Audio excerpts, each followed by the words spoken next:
This is Atomic Shinobi, and today I'm going to narrate second and final part of What If Kid Naruto joined Root ANBU Black Ops. If you enjoy this video, please like, share, and subscribe to this channel. Now wasting no more time, let's start the story. The Hokage Tower isn't actually the most secure structure in the village, despite what one might assume. It was the village's oldest structure and the fourth structure constructed by Hiroshima Senju when Konoha was still a military camp, following the hospital, the barracks, and the first rampart. Although the building had undergone numerous expansions, heightened levels, and fortifications, its fundamental structure remained unchanged. For instance, the sewers date back to a period when certain items could not have been as tiny as the builder may have desired. They were too small for an adult to fit through, but that meant very little in the world of ninjas. For three reasons, this flaw had been ignored for a long time. First of all, it was difficult to get to the tower because its sewer system was isolated from the rest of the village and it was located in the center of the community. 3. There was always something more significant, bigger, and busier to attend to. What was the second? Those older sewers no longer led above cellar level due to renovations completed at the start of Sandame's first term. The cells in the tower were, of course, underground. Over his lengthy career, Rooster Shinonome Junichi had witnessed some absolutely insane, unconventional uses of ninja techniques and fundamental strategies. He could credit two ninja in particular for a good number of those. The second of them was Uzumaki-san, who had now rightfully put Danzo in hot water. The memory of red and then black, the taiko falling to the ground, bleeding and burning. And now that man was essentially helpless in a cell behind one door. Rooster's fingers returned to repeatedly caress the handle of his kunai when he stopped paying attention to them. He was guarding one door. Even though Shinonome Junichi had seen a lot in his lengthy career, he had not witnessed this, and he was furious and preoccupied. Hyuga Hinata and her teammate Inazuka Kiba, who had come along to ensure that they didn't press Gong Hinata Chan into doing anything foolish, were helping Uchiha Sasuke and Haruno Sakura, teammates of one Uzumaki Naruto, look around the small restroom kitchen they had crawled into through the super secret sewers discovered by Hinata Chan's amazing vision. Kiba was still unsure of how that had occurred because, after all, he had been meant to stop this. Their appearance wasn't exactly conducive to waltzing in, but Sasuke Bozu was all for it. The ANBU guard would kai the hell out of any chakra signatures that appeared even the slightest bit suspicious, so henge wouldn't work either. They were also ANBU. Most ninja spoke of their ANBU in the same fearful reverence that civilians spoke of the ninja. That reputation, that a fight entered in bad spirits was a fight half lost, was meticulously built. How were they able to enter the cell of Councilman Danzo? Kiba's gaze strayed. And why, in the first place, did they insist on getting there? And if only they had a cover of some sort. As Sakura Chan poised some ideas and Sasuke, pricked, like the cold-blooded jerk he was, shot them down. He glanced at a plain cardboard box that had once held paper plates, the only kind the dangerous inmates were permitted to use. Oh, he approached and grabbed it. He turned around and pulled the box down over himself, saying, "Hey, guys, I have a plan." Then he described his strategy. At his feet, Akamaru whimpered, but Kiba paid no attention. "No wimpy defeatist comments allowed," he stated. Sakura Chan gaped, muttered, and then shook her head incredulously. "Kiba-san, are you crazy? How would that possibly work? He is an ANBU," she said. "Dobi, you've had some stupid ideas, but this?" Kiba was acting remarkably Naruto like at the time, so the Dobi simply slipped. Sasuke gave a headshake. Kiba gave a snort. He asserted, "You got anything better?" to the Uchiha. The other two genin exchanged glances before turning to face Hinata Chan, who flushed and shrugged her shoulders. Kiba grinned. As he knelt by the door, he thought that if he had any flaws, it was that he was a daredevil. I guess he was lucky that women liked daredevils. He might even be able to win over Hinata Chan, the cooking nin of Kaminari no Kuni, whose entire purpose was to ruin their enemies' missions by creating such delicious food that the ninja couldn't stop eating and would become too fat to fight effectively, was one of the many stupid.it work strategies that Rooster had witnessed in action. However, the strength of Kiba's plan was that even that moment of genius.by idiocy had nothing to do with it. Sakura Chan questioned, "You really want to bet all our chances on a box?" Kiba shrugged. "A box and a damsel in distress. Who is gonna expect it? The best of the best." ANBU were professionals who had expectations of the types of people who would fight them, even though it was foolish to make assumptions. Accidental intrigue is what this was, and in its well-intentioned simplicity, it totally slipped Rooster's extremely paranoid radar. It went like this. Hinata gave up her very familiar, heavy jacket after sacrificing the hood and a significant portion of the backside to create a riding hood, which she then turned inside out to reveal the red lining. Often, it was quite convenient to have so many sharp objects with her at all times. Her face was obscured by the shadows of the hood as she knelt in a corner, protecting her head and neck in an ineffective manner. With the end of a very thin ninja wire in her hand, Sakura hid herself back in the sewer. Sasuke positioned himself menacingly and put on a cloth mask made from the remnants of Hinata's jacket. Akamaru and Kiba were concealed beneath the box. Kiba was to keep his identity a secret, while Sakura was to conceal her chakra as much as possible until she revealed herself. Actually, they expected Sasuke and Hinata to be distracting, deafening, and blinding. "Help!" exclaimed Hinata. The play was then performed. Rooster was startled by a shout that came muffledly through two doors from an area where no one should have been, but he quickly reacted as he had been trained to do and fled into the bathroom where a slim woman in a Red Riding Hood, who also had no right to be there, had been attacked by a young, black-haired, masked man. At the moment, he was hitting her and yelling at her for being weak and worthless, which she confirmed by merely running away from him. It didn't make sense at all, and Rooster would have assumed he had been drugged if he hadn't been constantly checking his food and drink. The glint of ninja wire was visible in the dim light of a single candle on a table as he grabbed the attacker's hand and twisted it behind his back. He attacked them both at full speed with the intention of incapacitating them. The ninja wire only released sackcloth filled with coffee grounds from the ceiling onto them as he ducked, using the man as a human shield. The coffee grounds transformed into a genjutsu of a world of raining coffee grounds and nothing else, not even the ground beneath his feet or the prisoner in his arms, when he paused for a heartbeat. Forever and ever, the overwhelming smell of coffee and raining grounds. But it was a raw genjutsu. He knew where the three of them were and could still hear their loud breathing, rustling, and movement. He could sense their chakra's brightness, boldly and unapologetically, like warm sunlight on exposed skin. A curiously muffled voice exclaimed, "You saved me from the terrible, villainous man who had attacked me without any provocation. My hero." He retreated a step to avoid the body that attempted to collide with his, instinctively hopping over a wire that was intended to trip him as he sent her flying and used a low-level wind jutsu to tear the wire from its handler. He was still perplexed by the childishness of it all. Since the intruders had gained entry to the Hokage Tower, he was technically required to call in reinforcements, but they posed no threat. With the intention of capturing and questioning the children, he expelled the genjutsu with the words, "Kai," but was only able to notice the movement shadow behind him half a second too late. He staggered down after taking a hard blow to the back of his head and a deep bite to the exposed back of his left knee, only to be struck again when he attempted to turn around.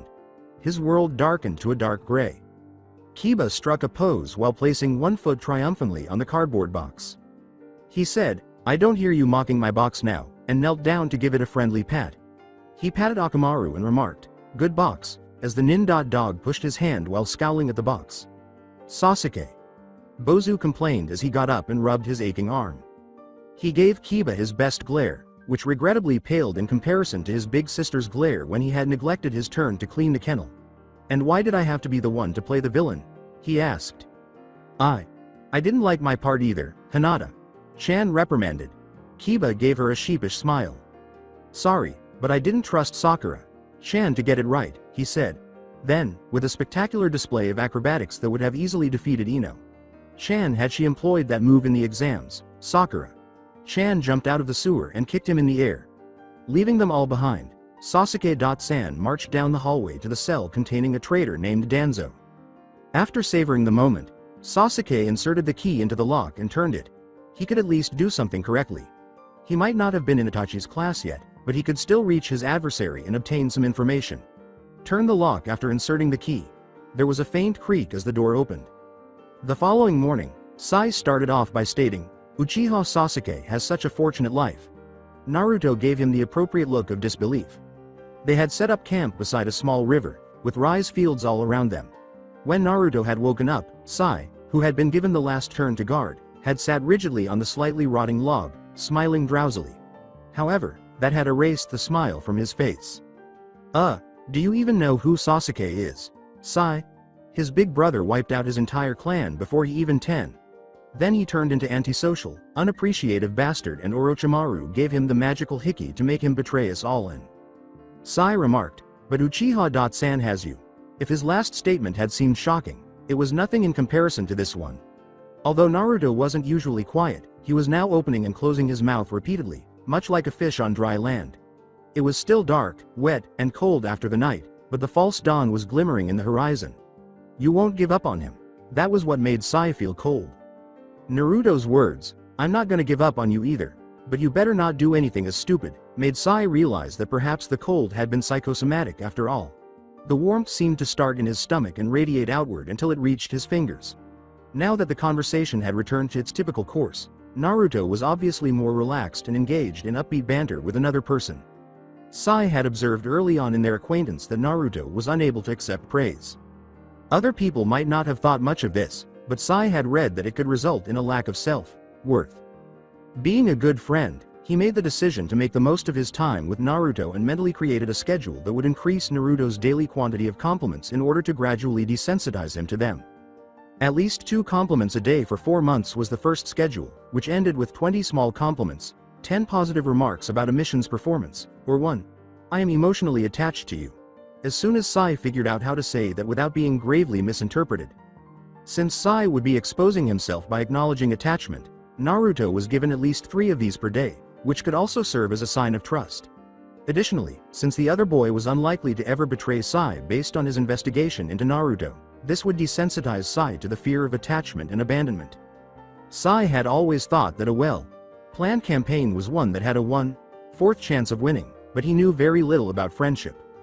The sun had just risen when they resumed their journey, blissfully oblivious to the fact that Tsunade's rescue team had already passed them and waved them off in the distance 3 times. Naturally, they were caught en route to Takigakure. Even as they assessed the threat, the 3 Chunin customers greeted them courteously because they were on the road and walking in the bright daylight. Sai resolved to be extremely quiet and shy. His interpersonal skills were still lacking. He also made sure to adjust his body language in accordance with Hibari Sensei's advice to pose as a civilian. The Taki shinobi all wore Chunin vests and had rather similar outfits. They might have been brothers because of how similar they all looked. Perhaps they were, but who knew? In a firm but courteous manner, the patrol leader asked them about their business. The group's designated leader, Tomiko-san, began to explain. And we took good Furiko-san with us to share the cost of the mission. She stood with an open mouth and a distinctly provincial accent, as if she had been on the horse for too long. There was nothing childish about Naruto's cleavage or the way he piped about wanting to geld his future husband, even though he was hanging from her arm like a fair child. Any male Taki shinobi would have given her a suspicious glance, and one even subtly moved his legs closer. Naruto, looking sheepish, was reprimanded by Tomiko-san. At this stage, Sai was more of an observer of humanity in its natural environment than a participant, but he thought Naruto was incredibly instructive. Not just due to his actions, but also to the responses he received from those with whom he came into contact. Gazing at the tall shinobi through his eyelashes, Naruto timidly asked, "You will protect us on our way to the village? In fact, it's come." Hither power was unsettling. The shinobi with the single earring nodded but made no other remarks. Naruto, sauntering up much less shyly to poke him in the chest, remarked, "Acting so cool. You're trying to seduce an engaged woman. Admit it." "I am not," erupted the man. He had a sunburned red face. Naruto rolled his eyes and said, "Pish. You can say pish to a shinobi in active duty, right?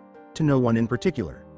"According to the man, I have no such designs towards you, Yagami-san," as he looked away and crossed his arms.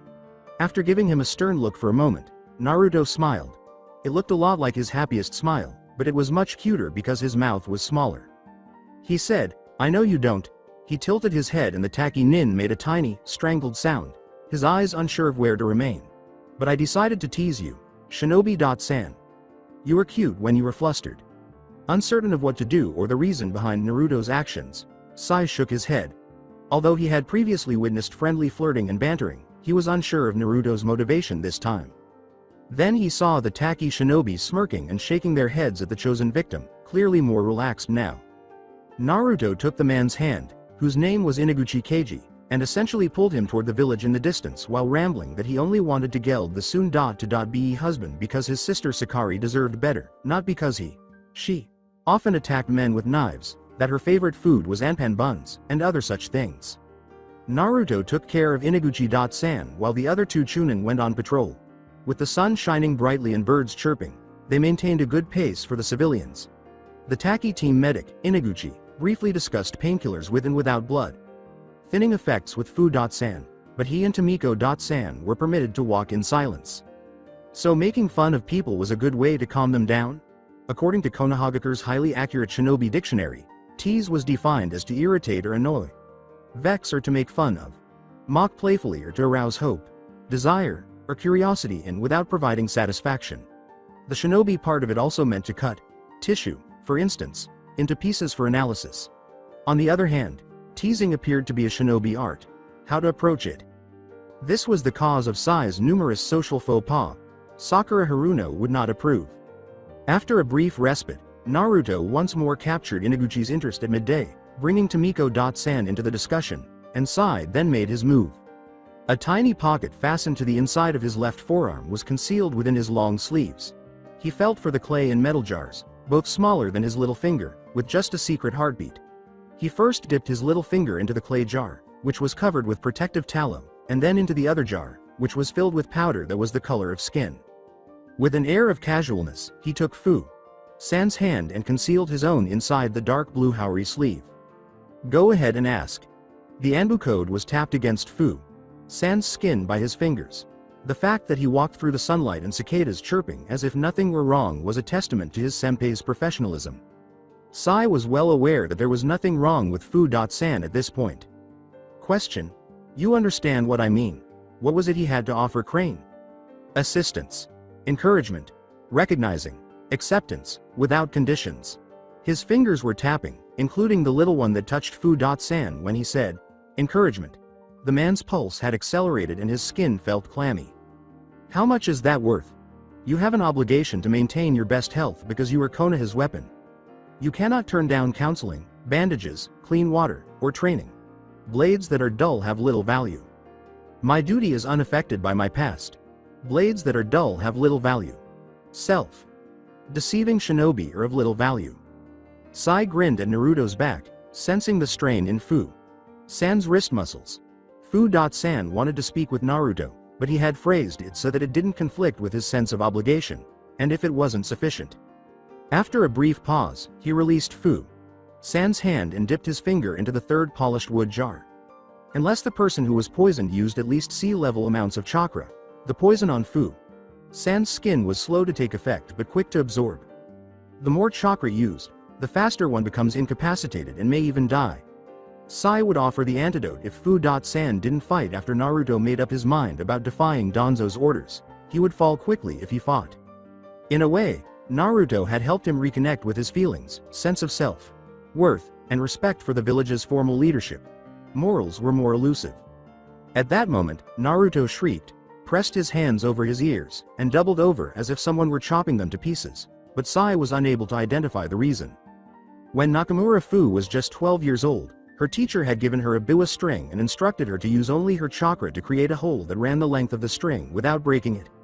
After 2 years and 520.2 strings between missions, she had finally finished the most frustrating training exercise ever, and her chakra control was flawless upon completion. Yukimura Sensei assured her that the mission would be easy. The nephew of our daimyo is a passionate chess player and he will take part of a chess tournament that will be held in the capital of Tsuchi no Kuni. He wants you to assassinate one of his opponents, a jeweler called Masahiko Kyo. Here are details of the tournament. He also gave her a brochure. Sunlight streamed through Yukimura's house's large windows on this lovely day. Shinobi typically liked small windows, but Yukimura valued style, and the bright, spacious room was stunning, with all the furniture perfectly placed. Naturally, anyone attempting to enter through one of these windows would suffer greatly. Amidst all of this elegance, Fu was reading the brochure while perched on a huge pillow shaped like a ladybug. A pink ladybug that was always winking. It contained all the information required to know the tournament's location, players' schedules, and the hotels they would be staying at. She then tilted her head and gave it back to Yukimura. Sensei. She was accustomed to people wanting other people dead for trivial reasons, but this one was the best. He is willing to pay my wages to be rid of a competitor in a chess tournament? Yukimura. Sensei made the small hand gesture he always used to express his confusion at humanity as a whole. As I mentioned, the honorable nephew is very interested in chess. Additionally, Masahiko.san is entomophobic and the client wants to have him killed by poisonous insects. I have understood there is a bit of a grudge involved over a lost match. People always assumed that hosting the Nanabi would come with a unique connection to insects, similar to that of the Aburame of Konoha, or perhaps some sort of summoning contract. I don't have any special control over insects, regardless of my biju. Any ninja would do. In fact, Nanabi might have given her that, but if Fu had been burning, it wouldn't have spat on her. After all, she was its jailer, and it would be free if she passed away before the village could take it from her and give it to a new host. It provided her with the bare minimum that the seal required. I know it. He doesn't, Yukimura. Sensei stated, his eyes displaying that excruciatingly longing expression. And Fu was at his breaking point. Fu got up and walked to the door, looking over her shoulder as her hips swung more than they had when she had entered. She let the movements of a playful smile pass over her lips as she gave her sensei a wink. It was a horrible pun, but Yukimura. Sensei's face was illuminated like a lantern, and Fu bounded out of his house, moving her arms and upper torso more than she normally would have. I believe I will go bug a merchant. These spaces in the middle always made her feel as though something was tearing at her chest, and she wasn't committed enough to the part to make it feel real just yet. When it started to hurt, Fu realized that her hands were balled into fists and unfurled them, wondering why she felt the need to strike something so strongly. After surreptitiously entering the home she shared with Nishimura, Obasama, she quietly packed the necessities and placed a letter on the bedside table of her caregiver. Nishimura. Obasama wanted to delay the realization that she wouldn't be pleased when she saw her Fu-chan acting in the same way once more. Before realizing she was being followed, Fu had only been running for a few minutes after leaving the village. Whoever was pursuing her was good, but she had the keen sense of smell that her biju reluctantly gave her, and she was a woman who could use only her chakra to create a hole that would not break a biwa string. She detected the scent of 2 meat-eaters. The clinical tinge of soap was also present. She could feel the chakra pricking against her skin in that distinctive keke genke manner, even though all of her targets attempted to conceal it. She made a slight detour and headed for a nearby clearing. There, she would encounter her adversaries. A little known fact about the Jinchuriki is that their seal strength is more important than the strength of their biju.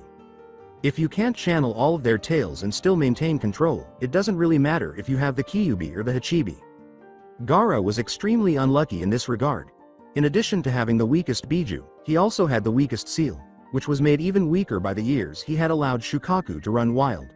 On the contrary, Naruto possessed the strongest seal and the strongest biju. Generally speaking, a Jinchuriki could only manage perhaps 2 tails worth of chakra before tiring. Although he hadn't discovered it yet, Naruto was capable of managing 3. Despite her severe disability, Gaara was a formidable opponent because how you use what you have is just as important as how much you have. When the kitty gloves were removed, he instantly received an S-class upgrade, even though he was unable to channel a full tail. Similarly, although Fu could only channel 2 tails, her use of that ability was simply incredible. Fu stepped into the bright clearing. The fact that the birds were still standing unharmed was evidence of how skilled her pursuers were. She had slowed to a walking pace. The sun had already set or would soon do so. Fu cursed her misfortune when 2 men in red, black cloaks suddenly materialized. One was large, blue, and ugly, while the other was dark and attractive. As soon as she realized she was facing the second To, last Uchiha, she closed her eyes and applied a layer of chakra protection to her entire body. Because it used up half of a normal Jonin's reserves and was unable to stop even a volley of kunai, it wasn't a popular technique. However, Fu's chakra was 200 times that of a normal Jonin. She surrounded them all with a sphere of water and used Suiro no Jutsu. She was starting now that she had finished the preparations. Either you are really stupid, imprisoning yourself, or you are playing sneaky with your betters, Kisame said to her. Additionally, Fu's mouth curled into a cheeky smile, just as Yukimura sensei would have. She screamed as she challenged the men. When the years add up, seniority can translate into senility. She heard an exclamation of pain as her scream struck and cooked flesh, bouncing back from her own protected skin without harming it, and the water prison surrounding them started to evaporate into thick, white mist. It seemed as though there was no voice or noise. She screamed to block the fire jutsu that was thrown at her, causing the flames to bounce back as a wall of death. She also twisted away from a sword, a flurry of kunai, and a water jutsu that she transformed into more mist. Finally, she had to dodge lightning jutsu and screamed. Her voice was like fire, burning flesh as she screamed. Calling for more water to keep the water sphere solid, she twisted in the hot, humid air. They were waltzing in her lethal trap, dancing in boiling mist. Kisame yelled at her, Take this, Beetle Biddy, and threw some ice-based versions of the typical Mizu wear, causing her mist to fall to the ground in ice droplets and lowering the temperature. But the jutsu wasn't quick enough in the heat her voice had created. With her eyes still closed, she executed her wakizashi, making her next scream even more focused, like a knife. Kisame drew more blood than she did. She heard her heartbeat thumping against her eardrums, and everything seemed to come into awful clarity. Fu was unnerved by Itachi's lack of involvement, but at least she had more space to parry and dodge. Since the pain was sending needles up her leg, back, and directly into her brain, she couldn't let it divert her attention. Yukimura Sensei would be very upset if she did. With her battle scream, she summoned more water and vaporized it, favoring her left leg because her right was bleeding profusely. Before the bleeding began to impair her endurance, she used a brief medical jutsu to stop it. It was challenging but not impossible to do so without halting her attack. The damage to the tissue would have to wait. Kisame cried out in agony, "What is this?" Fu opened her eyes. The mist was so dense that she couldn't see the Uchiha's eyes unless he pressed his face against hers, and even then, the Sharingan wouldn't matter. She was able to control the mist with her voice, sensed their movements, and used a lightning jutsu. Just a B-class in the middle of all the conducting water, trusting that her chakra armor would shield her from such a blast. Her opponents were superior at genjutsu and kenjutsu, and she would have bet they were also superior at ninjutsu, but they had erred by letting her initiate the exchange. Highly focused ultrasound waves. The fire of the air. The air smelled of cooking human flesh and water when she screamed. She was then physically thrown against the water of their prison and knocked out cold by a force of air.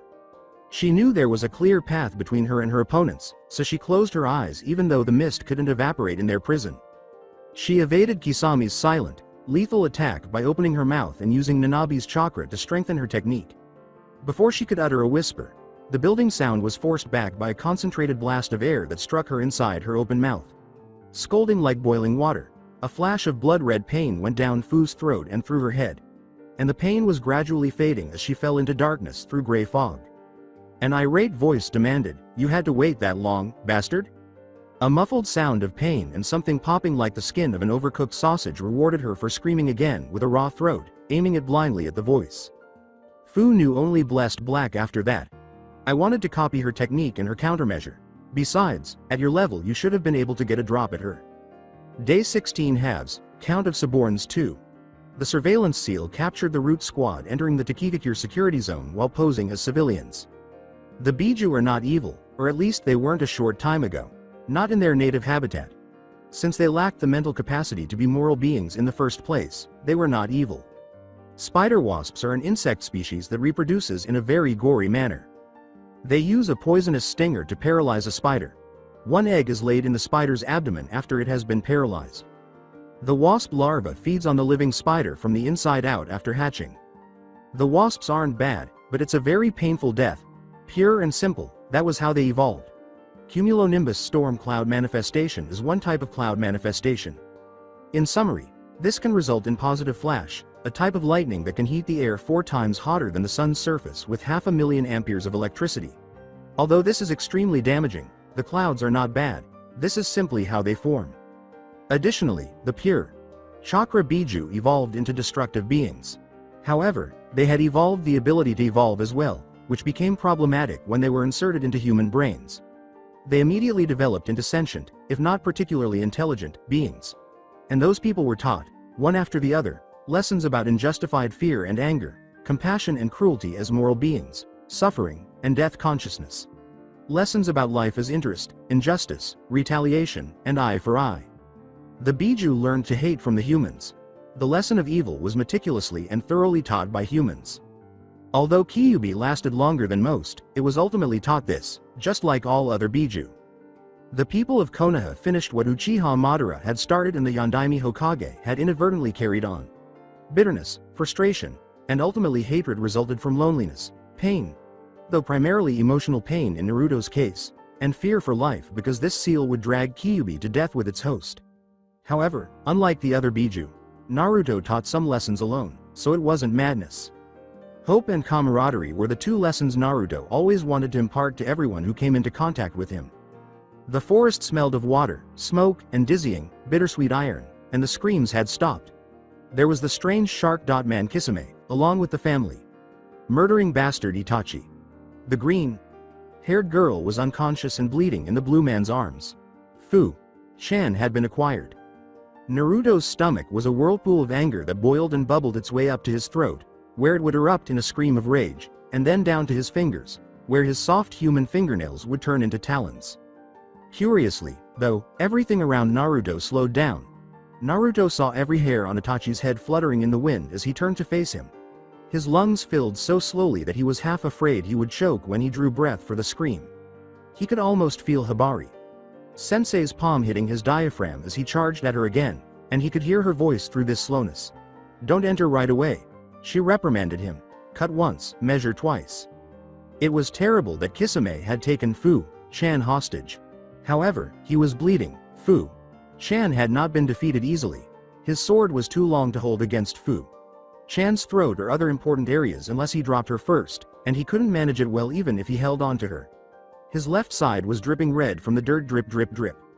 Naruto didn't think it would make much difference that Itachi was also burned. He recalled how the missing nin had simply gazed into Sasuke-kun's eyes before he fell. "Then don't look at his face. He's going to attack you with his hands and legs, so look at them."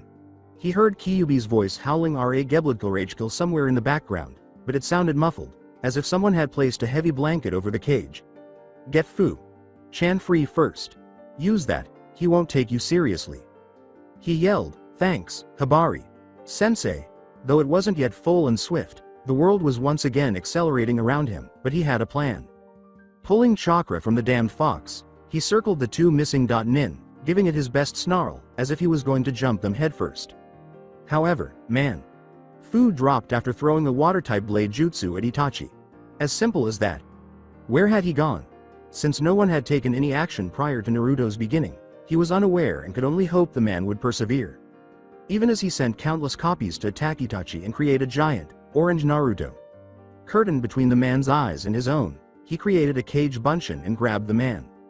Naruto's handling of the Iwa-style standoff left his friends and Inaguchi-san looking appalled, but he just laughed as flashbacks to sword thrusts flashed through his mind as his clones were brutally killed one by one. Kisame also chuckled. "Decided to bat for the other team while we were away? It's your turn to catch now," he howled. Naruto had no idea that the best Ichiraku miso ramen could taste as good as one. Uppers. After forming the seal ram, he pushed it towards the blue man. A ugly girl was created by Hoshigaki Kisame. He had large breasts and a slim waist, but his shoulders were still enormous and his hips were so small that he appeared to be half a triangle standing on top of a drag queen without the drag. It was like putting a girly unicorn painting into heavy, dark wooden frames that were better suited for wood carvings because his face was still large and angular, even though he had really lovely eyes with long eyelashes and a full, red mouth that looked like a cherry. The frightful scene was crowned with girly pigtails. Everything had stopped moving, and the only noises were the wind rustling the treetops. Horrified disbelief electrified the air. The fact that it was Uchiha Itachi was like fish cake on top of a bowl of ramen. Naruto was unaware that he was the first person to ever make Uchiha want to eat his eyes out with a spoon. With both Fu Chan and his sword in hand, Kisame was unable to feel his new memories very well, but he made a good effort. When he realized that it was real flesh and not just an illusion, his mouth twisted into an odd half-snarl of horror and his eyes widened. As if to shield something that was no longer there, his legs twisted closer to one another. Even if they received something in exchange, the idea of losing their family jewels made men extremely anxious and agitated. Perhaps because his hormones hadn't yet taken over, Naruto, the Konoha poster child for the new family-friendly definition of borderline insane, didn't fully understand the significance of the situation. Despite dispelling the Naruto curtain, Itachi was motionless and Kisami's body was slack with shock. As Hibari Sensei had taught him, Shunshin and Kawarimi no Jutsu came to him effortlessly, one after the other, like beads on a necklace. Naruto was left standing with Fu Chan in his arms, while girly Kisame was left holding a log. Perhaps this wasn't exactly what Hibari Sensei would have done. She was giving him this look in his head right now, but it did the job, didn't it? Don't mock the girl power. And Fu Chan's ours now, so neener. Naruto had never even heard of the water jutsu that smashed through the air toward him, tearing water from everything in its path and leaving behind only dejected, dry husks of insects and plants that formed into a blade of ice. He barely had time to hop out of Itachi's sword's path as he ducked it, still holding Fu Chan in his arms. However, he kept his eyes on his hands and feet, and he was unable to look at the man unless he felt like kneeling in front of him. After Kisame was intercepted by size ink creatures, some unholy hybrids of lions, dragons, and monkeys, Tomiko Chan leapt at Itachi, her katana forming a silvery line in the air. He smelled like gunpowder, blood, ink, sweat, and aggression. Naruto abruptly pushed Fu Chan into Inaguchi-san's embrace. His eardrums were being pounded by his heartbeat.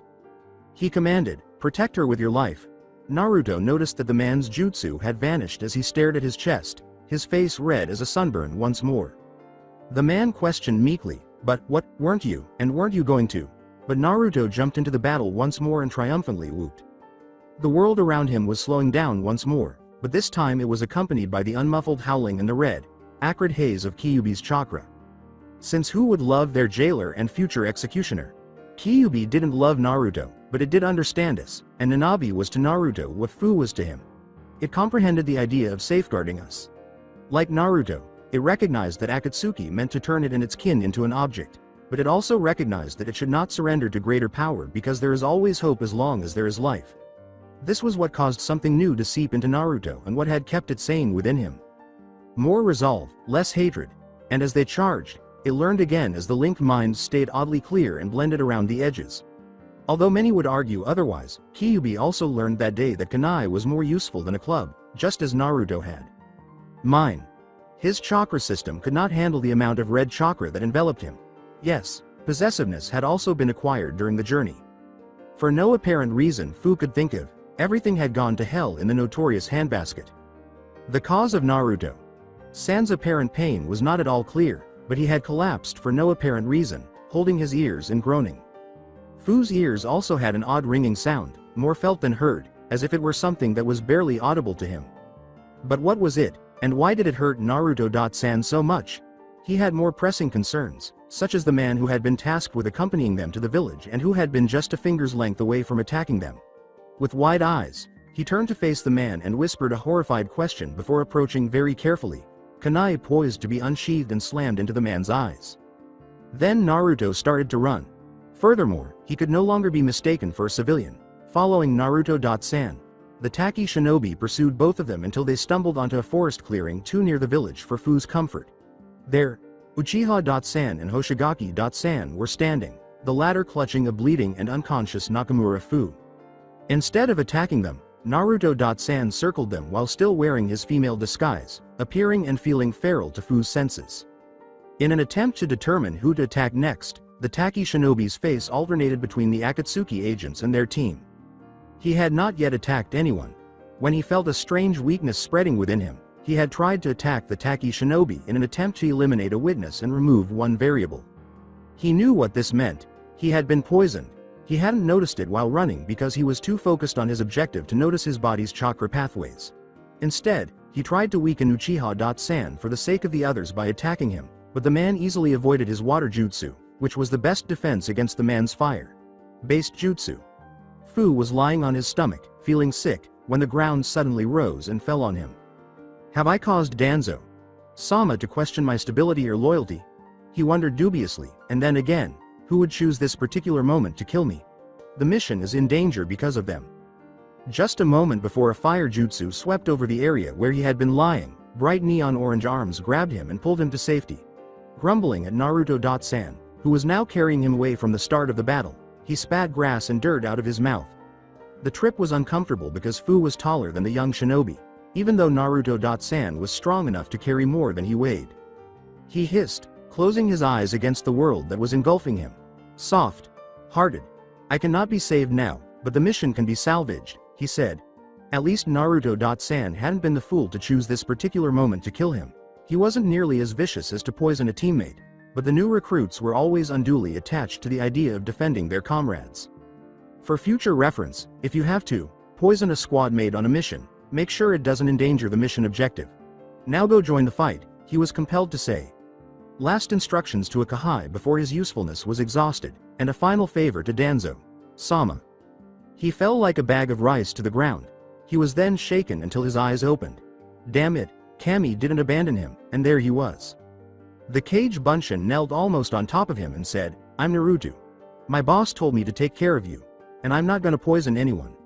The sky was clear and blue, and they had left the forest. He narrowed his eyes in irritation as the sun shone into them. With a broad smile and a hint of concern hidden behind his intimidating teeth, "Naruto," Bunshin said, "hang in there, we're gonna take care of you once the fight has been won." And that infuriated Fu, who instantly became somewhat red-faced. He told himself that the poison was causing his blood to pound in his ears so intensely that he could hardly hear the words coming out of his mouth. "I have dignity, you know. I can die when it's required of me without making an unseemly spectacle of myself. I have always obeyed my orders, even before I joined the route. Yes, I bet you thought these things didn't happen in the official rank and file, did you?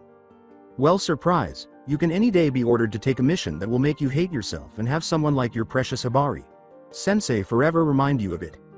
And who even eats something as disgusting as spinach yogurt anyway?" And she smoked, and her big dream was to be a housewife. There was nothing in her that should have attracted me.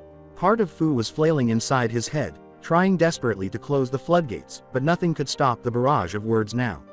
"You believe that what's inside you turns you into a monster. Hold on until, ch. Naruto.san did what he was unable to do for himself, he silenced him. What's inside boss doesn't make him a monster, and don't make fun of other people's favorite food," the replica screamed. And his weary, deteriorating body had lost all its strength. Fu had forgotten that the person he was yelling at was a brainless clone. He rubbed his sore head, feeling both thankful and ashamed. No one would need to know that he had finally lost it, because this wasn't the real thing. Acidic, poisonous, red chakra flared through the air, grating against his body like sandpaper as a giant explosion rocked the ground. After rising to a half-seated position, Fu now let himself fall back to the floor. Even a deaf and blind ninja could not miss the battle now. His only hope was that Nakamura.san would be killed in the conflict. With much less anger, "Naruto," Bunshin questioned, "were you in love with someone? Perhaps he was dying, or perhaps it was just a stupid construct that was incapable of disclosing the secret." But a knot in Fu's stomach relaxed. He was able to speak. In a sense, it was liberating that nothing would change now. He whispered, "Don't have to worry about consequences." He felt drowsy. He had promised to marry her just 2 days before departing, knowing full well that he would have to leave. "I was sent to Kumo to spy. I'm Yamanaka. I could use my family jutsu. I was a blacksmith there. I met Nigaki Mika.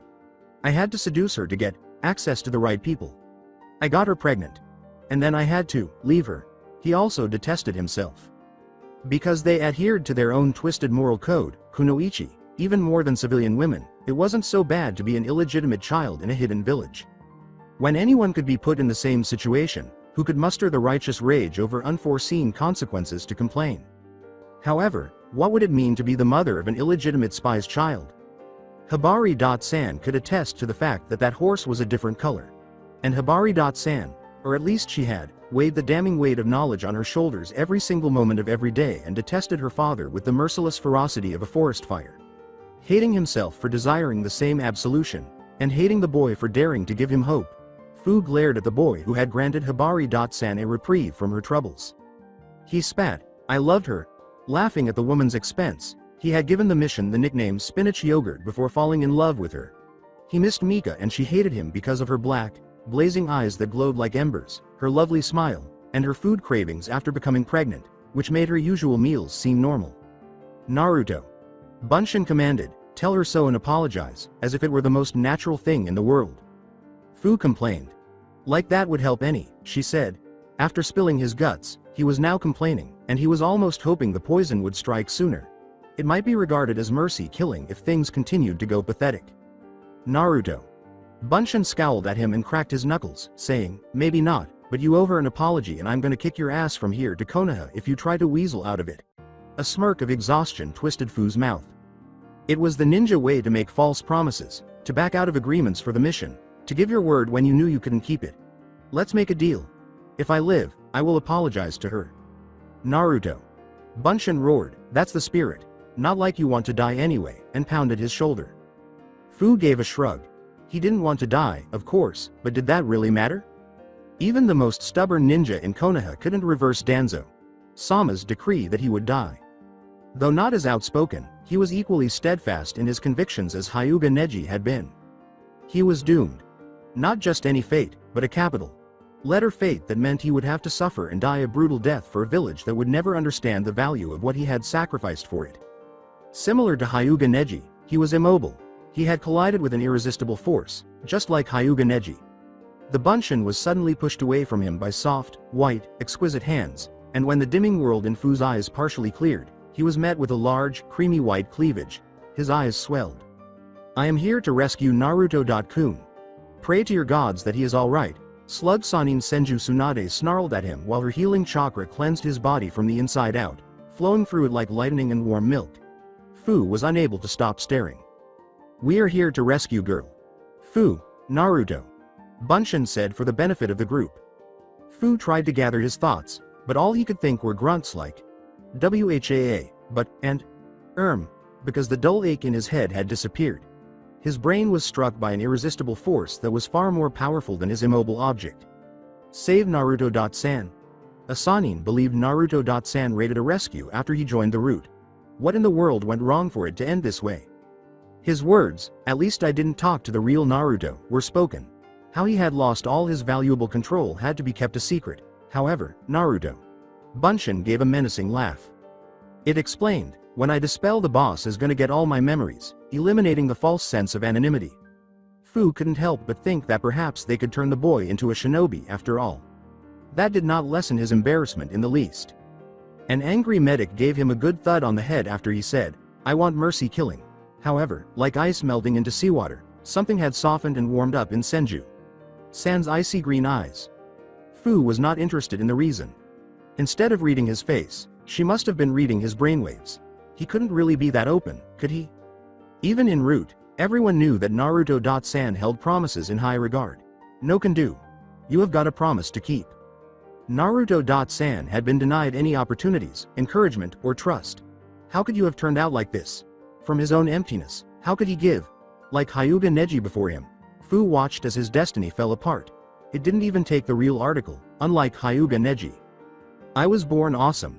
With swift, confident strokes of his brush, Sai created a dragon and directed his chakra through it.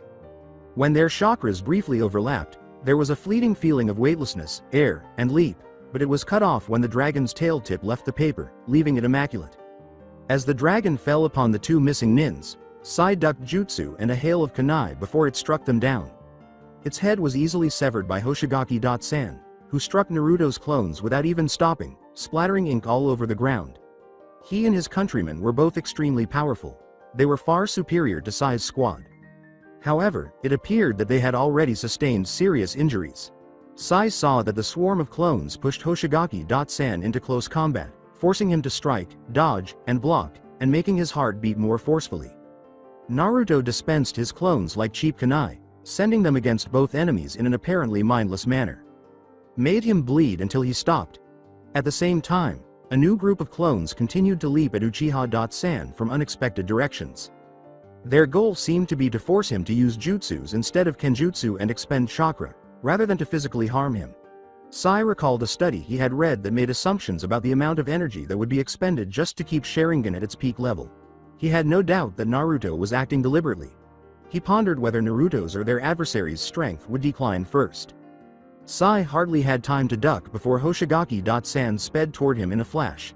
He responded with kunai, one of which pierced the large blue man's left arm. However, his sword barely touched him, its flat edge barely whispering across his skin, but that whisper stung his arm like razor sharp sandpaper. Even as he shunshined further and created, he couldn't help but exclaim in pain. They were foxes. Never knowing where the blade-teethed whirlwind would strike next, he was unable to follow their trajectory as the constructs blurred into action, striking randomly in a zigzag path between the two Akatsuki nin that at least confused his opponent enough to help him survive. Metal was dented, flesh was bleeding, and leather armor was left hanging in strips. Sai used Naruto's tactic to try to keep Hoshigaki-san moving as much as possible after 7 new Naruto clones attacked and struck at their wake. Hoshigaki-san sneered, "You sure are an annoying little pest. Even if your technique is kind of girly," but he made a small gesture that showed his discomfort. Naruto appeared to have left a lasting impression. He jokingly replied to the again "Man, I think you have learned better than to speak like that, Hoshigaki-san, gesturing to his own chest. It is perfectly justified and reasonable, in his opinion, to say, I have read a person who is afraid of some part of themselves often attempts to make up for a character trait by exaggerating its opposite. There is no shame in identifying with the female gender. Half of humanity is female, but a snarl of rage distorted Hoshigaki-san's face. He performed an action, most likely some form of lightning-based jutsu that did not involve hand signals, and a sword strike that was not even meant to connect. But before Sai could recognize it, a flashing, sizzling pain stabbed him in the stomach and sent him reeling back a few feet. Sai was thankful it hadn't struck him in the chest as the back of his head struck the ground with a thud that was unpleasant but lessened by the pain the lightning had caused. His heart would have been stopped by that. When he attempted to sit up, none of his abdominal muscles cooperated. He had to use his right arm to protect himself, so he forced himself into a half-sitting position by leaning into his bleeding left arm. Hoshigaki-san began to walk slowly and mockingly in his direction, but was briefly stopped when Tomiko-san's unconscious, hopefully unconscious, form was flung into the woods between them. Hoshigaki-san said, "This is not your day, unless we are talking about dying," as he briefly let his gaze follow Tomiko-san's boneless flight. Sai, who bemoaned the fact that he had learned to live only to die when something red, acidic, and intangible exploded, nearly agreed with him. As if in excruciating pain, Naruto let out a howl.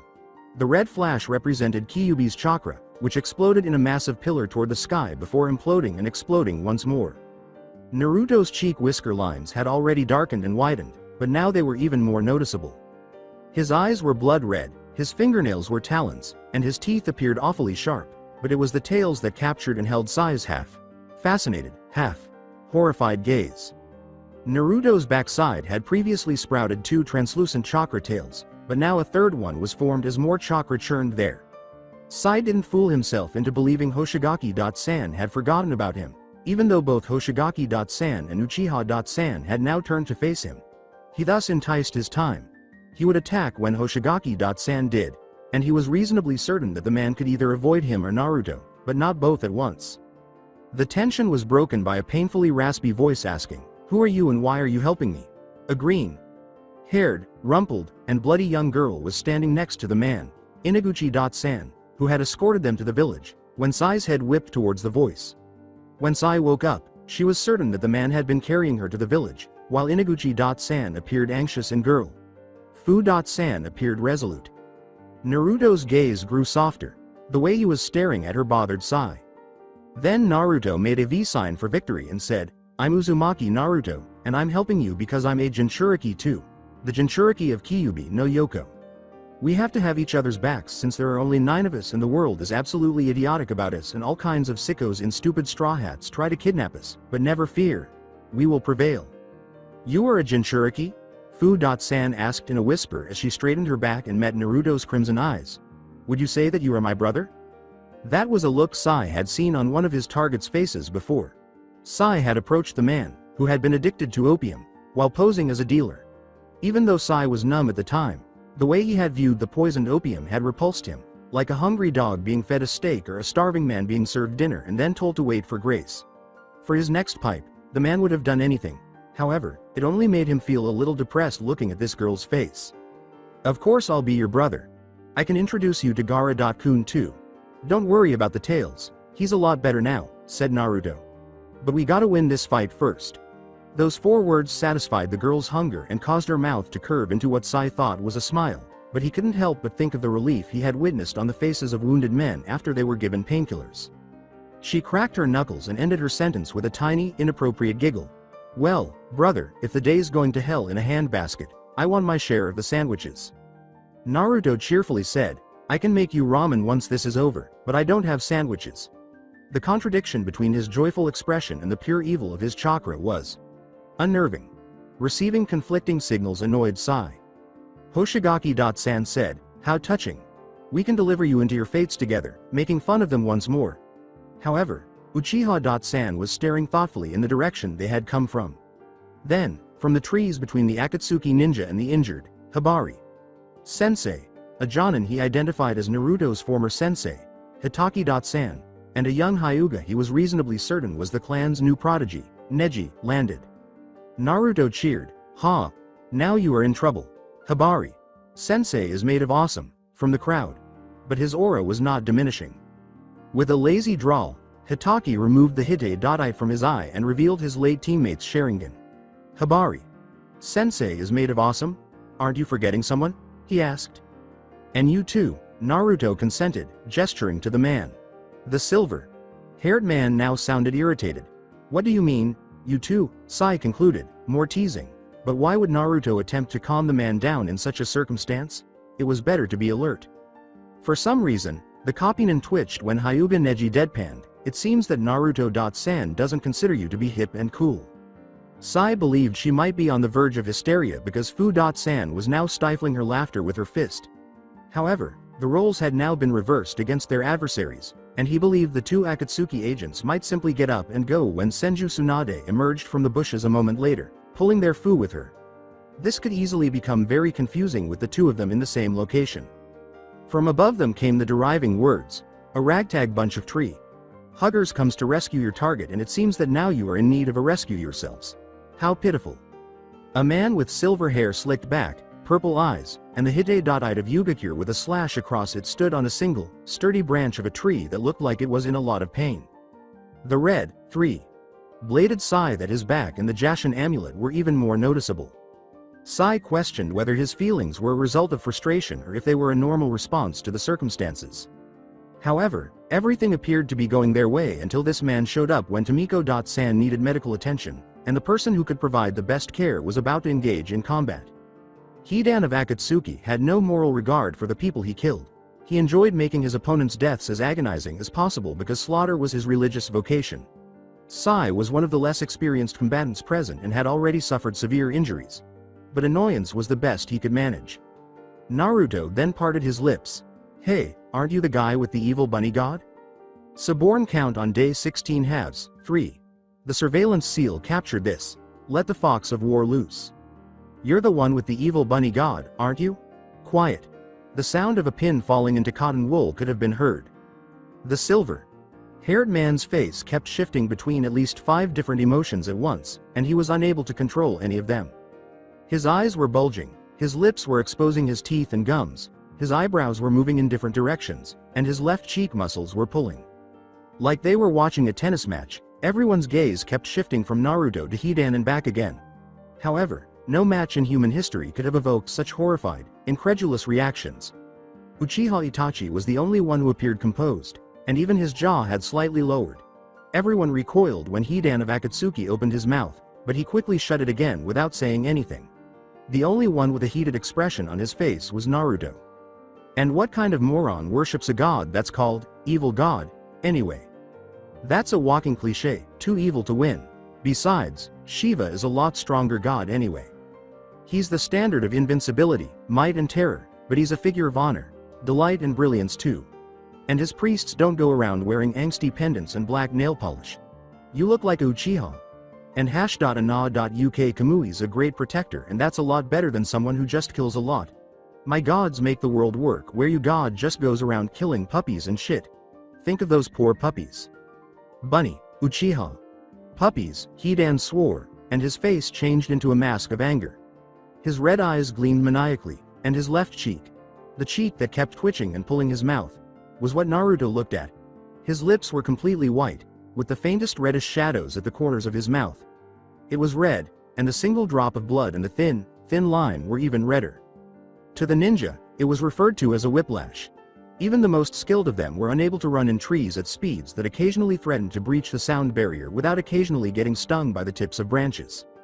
Since Hidan's favorite tactic was to use his immortality to his advantage by stabbing himself at vital organs and then transferring the damage to his victims, those minor cuts didn't even register when the people who had been cut had developed a pain threshold that allowed them to stand and fight with one leg broken in 2 places. The cut was small and hardly even bled. First for strength, force, and drive, Ox softly spoke of Hibari Sensei's vampire kinjutsu while whispering her voice in his ears. Time and the world grew longer as Kyuubi's power filled him. Hidan swung his scythe upward and jumped from the branch he had been standing on, as if in a dream. As the smell of blood grew stronger in his head and the edges of his vision turned red, Naruto knelt down, ready to leap. The second place dragon represents power, the 4th place dragon reverses the sign before it, and the 5th place dragon represents healing. He jumped up as his hands flashed through the seals, half boar, half Jin for blood. 3 blurs leapt to his side, and the one above him screamed and slashed down with his scythe. He twisted in midair as his hands made a final seal and snaked out to strike outside. He screamed, "Take that!" and then his mouth was slashed with pain and blood from the left side of his torso. Instead of screaming, he was only able to sputter the blood out of his mouth. Blood spurted from Hidan's facial wound like geyser water. Hidan's hands jerked as Naruto twisted half out of the way, and the great scythe struck into his shoulder and back, the first and second blades digging into his flesh rather than severing Naruto's head from his shoulders. Hidan landed on his legs, and Naruto barely avoided landing on his back by clinging to the blunt edge of one of the scythe's blades. Kakashi arrived from above, Hibari Sensei from the right, and Tsunade Bachan from the left. Hidan drew his weapon and leapt back faster than anyone could see. Naruto held onto the scythe tightly. He barely felt it knitting together again as the blade slid out of his flesh like butter. He hung onto the back of the blade and raised his feet off the ground. Hidan was unfazed by this and slammed Naruto into Kakashi Sensei in midair, forcing the silver-haired man to quickly reroute his rakery, almost blowing off his arm, while avoiding Hibari Sensei and Tsunade Bachan. Still reeling from the abortion of his jutsu, Kakashi Sensei fell on his back to the ground. Hidan turned his blade to hack open the copy nin's chest, not even noticing Naruto hanging tenaciously from it. Naruto let out a shout. He was unable to think any longer, and he could only see Kakashi Sensei, his wounded, and death approaching on 3 blood-red blades. He was also unable to hear Hibari Sensei. He didn't even feel the pain when the blades impaled his right leg and slammed him onto Kakashi Sensei because his body swung without his conscious awareness. Hidan's face, chest, and arm were all dripping red, and his cheek was still heavily bleeding, if not now gushing blood like a fire hose. The smell was alluring. There was a scream. He only understood the fear, not the words. He recognized the voice but had no name for it. His beloved was terrified, and he was no longer going to put up with that. Hidan was furious. He was so furious that he was unable to see clearly. His entire world had shrunk to him and that Kyuubi, Kretan Uzumaki, though he vaguely remembered Uchiha and Hoshigaki going missing somewhere to the left, fighting a group of other Konoha dogs. All ideas of keeping it alive, Pain's plans, and everything except his wish to put an end to it in the most agonizing way were gone. If only he could escape it long enough to form the circle, he would have more than enough of its blood. If only he could convince it to release his holy scythe, heresy, anathema. With their long, taloned hands outstretched, a swarm of black, winged monkeys swooped down from above, prepared to rend, tear, and claw. They gave themselves up to Hidan's scythe one by one in a series of explosions that sprayed ink all over the place, getting into Hidan's face and making him cover his eyes to keep them safe. At the same time, Naruto was slowly but steadily drawing nearer to him by swinging himself closer on the scythe's handle like a monkey bar. The accursed scum of earth was ultimately separated from his weapon by a lightning jutsu, causing his muscles to tremble and his grips to change. Hidan backed away from the throbbing ball of burning chakra, smiling in anticipation of blood, screams, and a sweet dot and sour sacrifice like blood and orange nailed to a wall. "I'm going to kick your ass," Naruto swore, his grin ferocious and full of sharp, gleaming incisors, his eyes wild and nearly incomprehensible. He made 7 Kage Bunshin as he ran forward. Clearing the gap between them, he leapt into the air and landed on Hidan. "Bring it, little worm. Jashin Sama will feast upon your miserable soul, you heretic asshat," Hidan yelled. He pulled out his scythe and sliced through a number of Kage Bunshin. 4 made it to the ground and rushed in his direction. With the aid of another clone, Naruto himself landed and extended his hand before charging a Rasengan. Since Hibari Sensei helped him improve his chakra control, he was able to perform them one-handed, but 2 pairs of hands still made it go more quickly. Done. His fingers created shadows on the forest floor as the whirling, crackling blue energy clicked into position. With the Rasengan in his right hand, his clone ran ahead of the bloody, still dribbling man and chased after it. With a curse, Hidan swung his scythe and cut through another clone. Rasengan was shouted by that obnoxious, defiling, soon-to-be horse with screaming voice. A particularly irate looking Naruto lunged forward, holding a spinning blue sphere in front of him, and Hidan looked up. Hidan exclaimed, "Oh shit," and the sphere struck him squarely in the middle of his body. It started to rip at his body, and he roared in agony. It was a kind of pain he had seldom experienced. Like a burst of light, it made everything in his head clear, sharp, and organized. It was really energizing. Hidan retreated a few more steps and kicked his legs in struggle. Such pain. He yelled, "Jashin! Sama, look at this suffering." Even Naruto paused at this. He stopped in his tracks and gazed at the man as the second wave of ink monkeys attacked the Akatsuki agent, who, in spite of his severe injuries, blasted them into oblivion as if they had never existed in the first place. Hidan had a huge hole in his stomach, broken ribs protruding, and exposed organs that were bleeding. It appeared as though someone had just used an ice cream scoop to remove his flesh, and a faint feeling of nausea was beginning to pierce Naruto's mental fog. Hidan exclaimed, "All this suffering, as if he had just won a prize. It is all for you, Jashin. Sama." He glanced at Naruto's and sneered before moving forward. He paused and grinned. Although Naruto had witnessed resentful, demeaning, hateful, and gloating smiles, he had never seen a smile quite like that. Observe this miracle. Hidan then licked the blood from the side's upper blade, causing his body to ripple and change into something that resembled a skeleton and war painting. Around him, a circle formed on the ground, resembling reverse drying, where something wet didn't vanish but instead surfaced. He yelled, "Share my suffering, worm!" and drove the sharp pike at the top of his scythe into his open wound, twisting and forcing it through. Although Naruto's legs went out from under him and his stomach exploded with raw, flesh-colored, red pain, he hardly noticed his knees hitting the floor. Blood instantly soaked through his clothing. Every heartbeat sent a throb of pain through his body, and blood poured into his mouth. As he began to hack it off his windpipe, it burned in his throat after he inhaled it. Hidan stood above this scene, giggling uncontrollably. Naruto gritted his teeth as his voice reverberated hollowly in his mind. He had to consider Kakashi, Sensei, Fu, Chan, and everyone else. This was no time to pass out. Declaring, "I'll never give up," Naruto got to his feet. He staggered forward with his left hand pressed against his stomach wound, saying, "That's my ninja way. Even if you cut off my arms and legs, I'm not gonna let you hurt anyone." Hidan licked his lips and aimed his scythe once more at his stomach, which was already healing. Then a green-topped blur struck Hidan from behind as a large group of men surrounded them. Naruto was knocked to his knees once more by the force of it, but he saw Hidan fly out of the circle, Fu Chan growl above him, and the air filled with freezing water. With her heart stuck in her throat, Tsunade charged towards her honorary godson, but was stopped by a certain Uchiha Itachi. She had instructed Hyuga Neji to tend to the injured ANBU woman and Sai. She avoided the missing nin's katana's almost lazy fire jutsu swing and then went after the man, aiming a punch that would have caused his chest cavity to collapse but missing. Tsunade's anger sizzled between them like her lightning jutsu as they circled one another like large cats. "You unholy bastard of an odd toad ungulate and a psychopath rattlesnake. Blood-sucking gallows. Fodder. Catch an inflammation of the gastrointestinal tract and die of diarrhea." She yelled and lunged at him. She had little more than debts and regrets from the many years she had wasted on gambling and sake, but at least she didn't have to use uncreative four-letter words. Traitorous slime mold. Politician. The spawn of a syphilic peach clicked his tongue and raised an eyebrow that screamed of inflated sense of superiority. "Politician?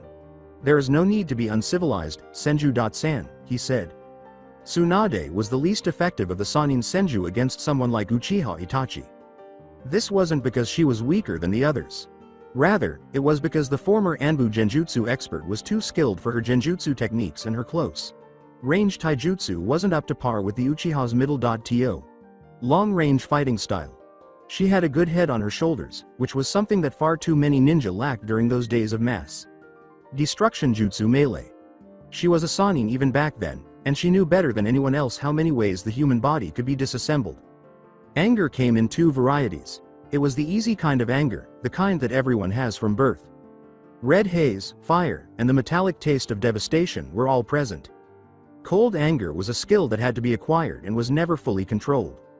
For a long time, Tsunade had held it against her chest in a cold, scratchy comfort that was a combination of patience, calculation, and bitterness. Once learned, it could become a habit very quickly, and Tsunade had been unable to let go for a long time, hurting herself and her friends after she ran out of enemies. She had been thawed by Naruto-kun, and she summoned her rage once more, forcing her temper to subside for his sake. She now approached the dark-haired man more cautiously, bringing the distance closer in a manner that was almost casual, while keeping her eyes below his chin. "You have already lost, Uchiha," she mocked the man. "How do they put it in ANBU again? Fulfill the mission at any cost. A genin foiled your mission, your target has been freed, and now this is just a waiting game. The Takigakure forces will be here any second, but this isn't your first spectacular failure, is it?"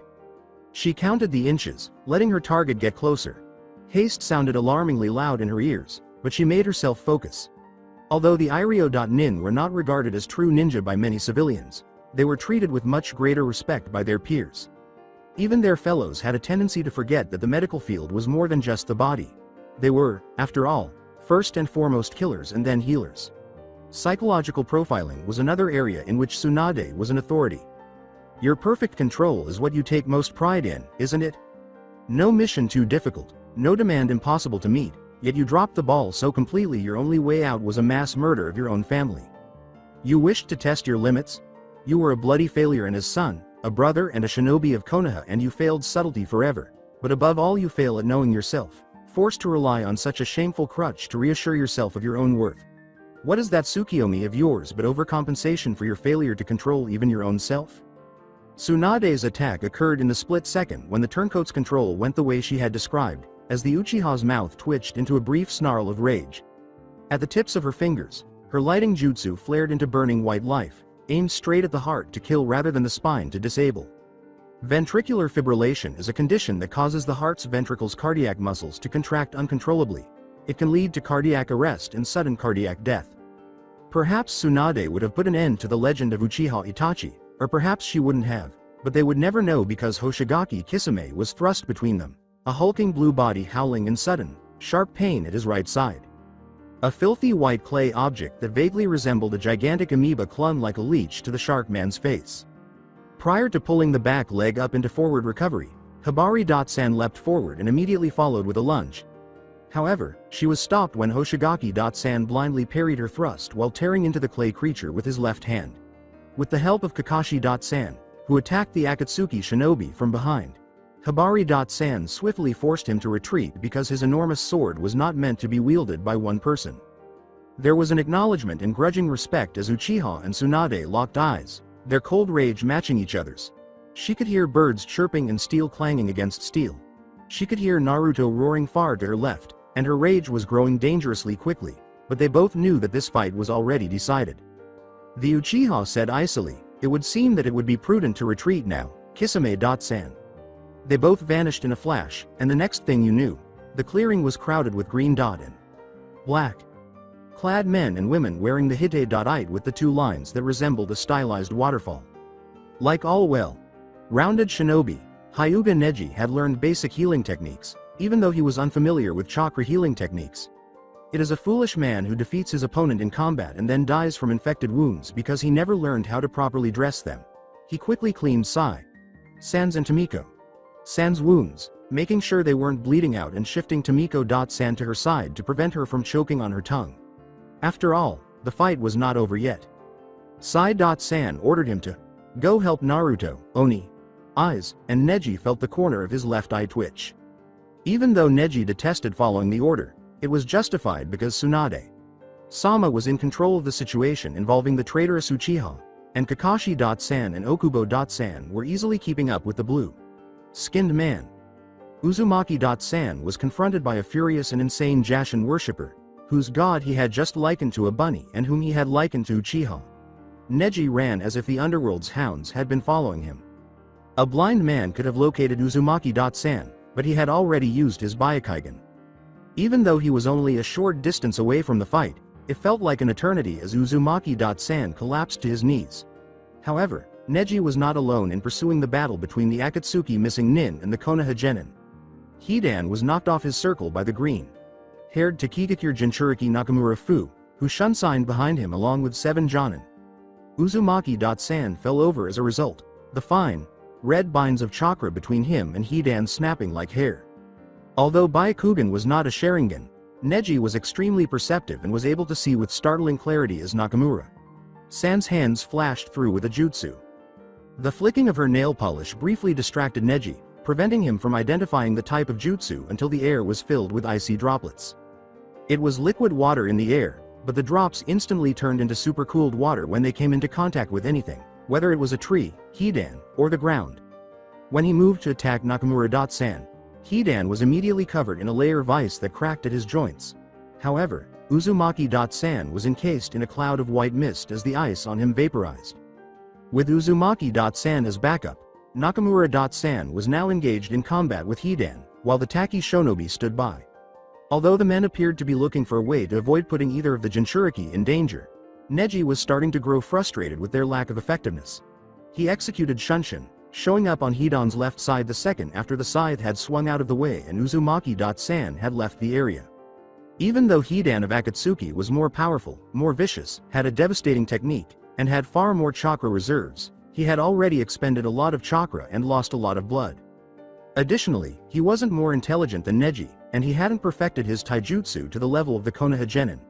When Neji gave the black and bone white man a single, light touch on the temple, channeling chakra through his fingers, his arm blurred like a striking viper. Neji swiftly, effortlessly, and flawlessly struck the swinging scythe to the side with a kaiden to the blunt side of its blade. Once, the entire body of the missing nin seized and collapsed to the ground. He made the men clench their jaws and glare at his back. You might want to request more competent back up the next time, Nakamura-san, as the ones provided to you were obviously subpar, he said. In case they wanted to strike him, he watched them, but they didn't. When Hidan remained down, the irate looks turned to astonishment. After that, the scene was strange. Bloody, determined, and uncompromising, Uzumaki-san gazed at the man's rumpled body on the grass. Leaning her hands on her knees and taking deep breaths, a green-haired girl who looked at the missing nin was less bloody and ragged but seemed to be in more pain. 11 men surrounded them, all rooted to the ground, staring at Hidan and him in a never-ending circle as if they were incredulous. Nakamura-san remarked, "Well, that was anticlimactic," and the shattered body at Neji's feet started giggling uncontrollably. "You fuckers think this will stop me? I will give you all to Jashin Sama," he yelled. Neji found it hard to believe. The man's brain should have been reduced to mush after his strike, but he survived. But he said something. He even made an attempt to move, but all he could do was twitch on the floor. Uzumaki-san said, "You are going to die," and he fell to his knees beside the man. This flared again as the blonde Jinchuriki pushed his balled fists against Hidan's back between his shoulder blades. Kyuubi's chakra's red glow had already faded to a barely perceptible aura, which to normal eyes still made Neji feel as though he was staring directly into the sun while he watched Naruto and was unable to look away with his Byakugan active. His chakra was so concentrated and corrosive that it might as well have been fire, even though it wasn't.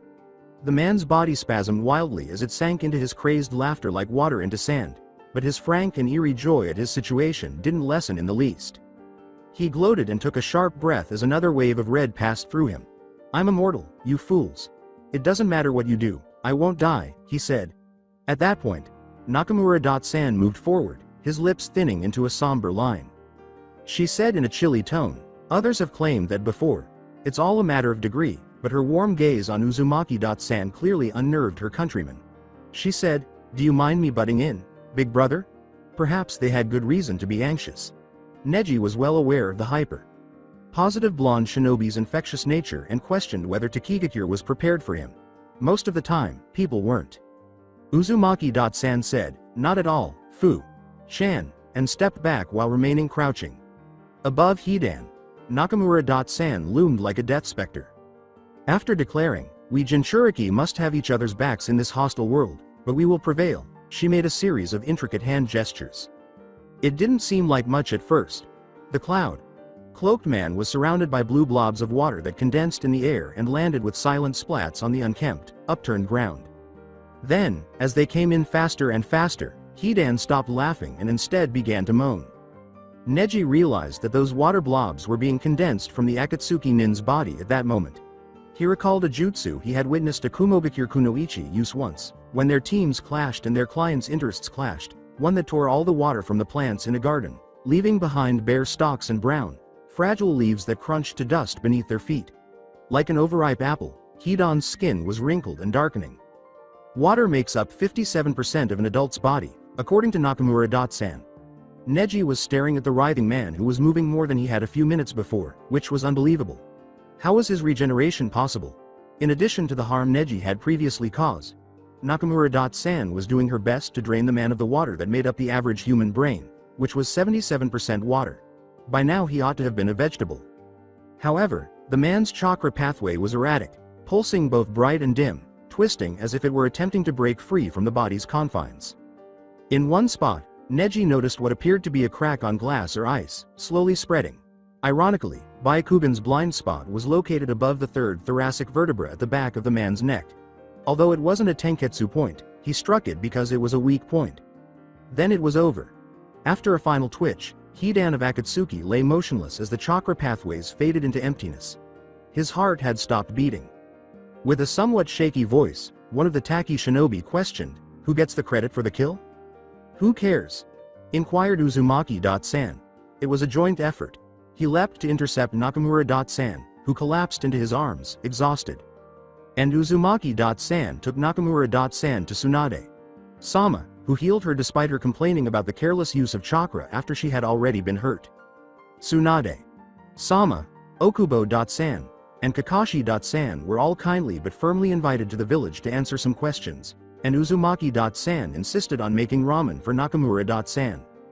The only reason they weren't all invited, Neji was fairly certain, was that they didn't want Uzumaki-san inside their walls and instead wanted to keep the wounded and weak people he cared about close by to serve as a reminder of how pointless hasty decisions would now be. The Taki shinobi left to protect Uzumaki-san's root comrades, who were watching the events unfold with even more disbelief. And the body of a man who had claimed immortality was lying somewhere behind them, secluded beneath massive magnolia trees. Deep within him, a faint spark of chakra was ignited, and his heart began to beat. His most loyal worshipper was still useful to Jashin. Suborn count on day 16 halves, 3. The surveillance seal recorded. Akatsuki lost. Fu Nakamura was saved. All of them kicked ass. The day was pleasant. It was sunny and cool, with a slight breeze to keep things from getting too hot. Not as spectacular as the forest around Konoha, but much more tranquil with less dense canopy, golden light all around, soft grass and dry moss to sit on, and nothing that would try to kill them, was the forest clearing where they were having a friends picnic. The Great Naruto Bridge was the most peaceful former battle site Naruto had ever visited, and it wasn't just because it bore his name. Sure, the place was a little ripped up, with grass upturned here and there, the occasional sapling chopped down, and the stench of blood lingering in the air. Actually, Naruto had built a fire and was using it to cook all of his emergency ramen, after being shocked by her caretaker's statement that a woman should cook from scratch and her sensei's statement that ramen wasn't nourishing enough. Fu-chan had never eaten ramen before. This was what kind of savage place? He needed to make the correction right away. Fu-chan said, "You have a strong, distinct personality. How did you get it?" Being born with it was one way to acquire it, but he wasn't going to pick faults. I didn't get it. I was born with it?" he asked. Sai sat on his right and Fu-chan on his left as they sat around the fire. Amidst the glaring wall of black, green, and earthy brown hues, the Taki shinobi were seated a few steps behind Fu-chan. Naruto's friends were seated on the other side behind Sai's back, including Neji-san, who was staring back at the Taki shinobi with haughty white eyes, and Fu and Tomiko-chan, who appeared to be recovering from their injuries. Except for that one guy in the trees, he was seated with his back to everyone. When he waved at him, Naruto bet he was embarrassed. Kakashi-sensei appeared bored. Naruto might have even thought so if the man hadn't given him such a strong hug that his ribs had moved. Hibari-sensei and Tsunade-bachan had gone to the village, leaving them alone. Although Naruto didn't know everything, his Kyuubi senses might have been tingling if it had been someone else. In fact, there was another player, concealed and occupied in the woods. Sadly, Fu-chan looked down and scuffed the dirt with her sandal. "Do you think it matters if a person isn't born with a personality?" "I have none," she said. Furiously, Naruto questioned, "Of course you have a personality. Everyone does. What's your favorite food?"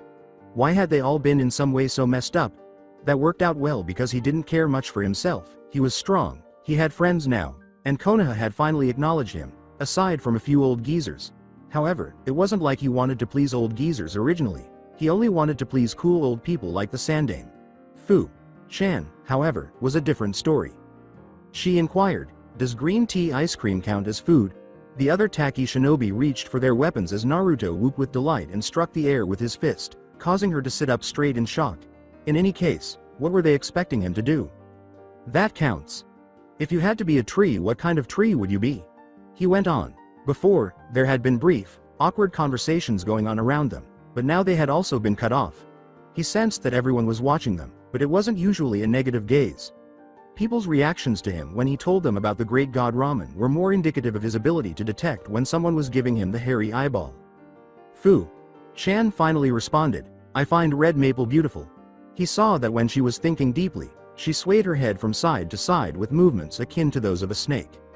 "I'm a blueberry tree cause they are so bright and evergreen and they have both flowers and berries. What kind of person did you want to become when you were a kid?" asked the man. She continued to look down while her head swayed and she gave him a quick glimpse from beneath her eyelashes. "Uruka. Sensei said that I was going to be a knock about clown, but I wanted to become notorious. I didn't really know what notorious meant back then, though," he said. "When I was younger, it snowed in Taki. It doesn't usually snow this far south," she said in a tiny voice that sounded as if she wasn't addressing him. Naruto recalled that he and Sasuke Teme had been late to the academy that winter after getting into a heated argument. "I was walking to the mission office and there were little children making a snowman on the street. First there came this older man who helped them make a bigger snowball. When I walked back from the office he had gone and a retired kunoichi was helping the children to lift another on top of the first one. They knew that the children could make a bigger snowman with their help so they lent a hand. I wanted to become an adult like that." "That's a really nice dream. I bet you liked those crummy D rank where you were made to babysit," he thought. "I didn't do D rank missions. I was trained to start at C rank. I would have liked to watch over children, but I doubt they would have let me." He would have traded his own D ranks with Fu Chan at any time. "What? That's wrong. You were entitled to those. Maybe you should demand them now. Have a sit-out strike on the mission office desk until they give you one." Went to demonstrate how unfair the world was. The Taki shinobi were now staring at him in the same way that Uruka Sensei had when Naruto had adhered the blunted kunai of the academy to the ceiling. One of them, a tall, lanky man with gray hair and a burnt scar on his forehead, made a sound deep in his throat, but Fu Chan choked him before he could say anything. Her shoulders were trembling and she was hunched over like a pocket knife. Naruto was initially worried that she would cry because he didn't want to bring her to tears, but then she started laughing. Nor was it a girly giggle or a controlled laugh. Fu Chan laughed, guffawed, and laughed some more until her face was red and tears were running down her cheeks. She held her sides as if they hurt. Between giggles, she managed to say, I would love to see Oshiro San's face." It was a pleasant laugh that also made Naruto smile wildly. "It's not that difficult," he wanted to say, but Sai pulled his sleeve. "I think you should save your ramen now," he replied. With a quick turn of his face, Naruto saw the pot about to boil over and yelled, removing it from the flames.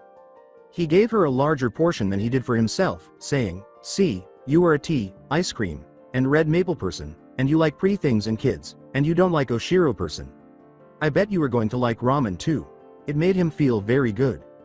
"Stop trying to persuade her to desert right away," a man's voice ordered. He was gnawing his teeth and pointing at the person with the burnt scar with his index finger. Naruto sensed Fu Chan's lips exposing his teeth as his shoulders slightly hunched. He pointed back at him and said, "Hey, where do you get off accusing other people of being traitors? Fu Chan's nice, she wouldn't. I bet you were this Oshiro jerk." Both the man and the other Taki shinobi appeared surprised by what he had said. His friends simply grinned and shook their heads, but Naruto didn't really understand why. Neji-san, sitting upright with his poker face fixed firmly in place, said in that dignified Hyuga manner, "I think he was accusing you of being treacherous, not Nakamura-san." A beat says, "Oh, that's okay, then. Wait, that's not okay at all." Yamato had completed carefully sealing the rumpled body of the falling Akatsuki agent to a scroll so as not to further damage the already severely damaged body. You had to exercise caution when working with organic materials. He was very skilled at many facets of shinobi combat as an ANBU member, such as tracking, trapping, and getting rid of the bodies of dangerous foes. Throughout the battle, he had remained on the sidelines, prepared to enter the fray if needed, but he preferred to keep the Taki shinobi from knowing their exact numbers if at all possible. To be honest, he thought this was a little disgusting. Yamato was one of the 60 children who had been the Mokuton test subjects of the notorious Orochimaru, who had kidnapped him shortly after his birth. In an attempt to mimic the Shoden Hokage's use of wood release techniques and his enigmatic ability to control tailed beasts, they had been injected with his DNA. The words, "scientific experimentation," still make Yamato, the lone survivor, shiver, but orders were orders, and Konoha's best was Konoha's best. This man was at least dead. Yamato was also running across the forest floor and sometimes the canopy from 3 Takigakure ANBU, 2 men and a woman in long, swirling coats. If a surprisingly steady branch happened to catch the code occasionally and disrupt a jutsu in progress, well, this was the only smallish forest in this part of the elemental nations, and these people were more accustomed to the Taki plains.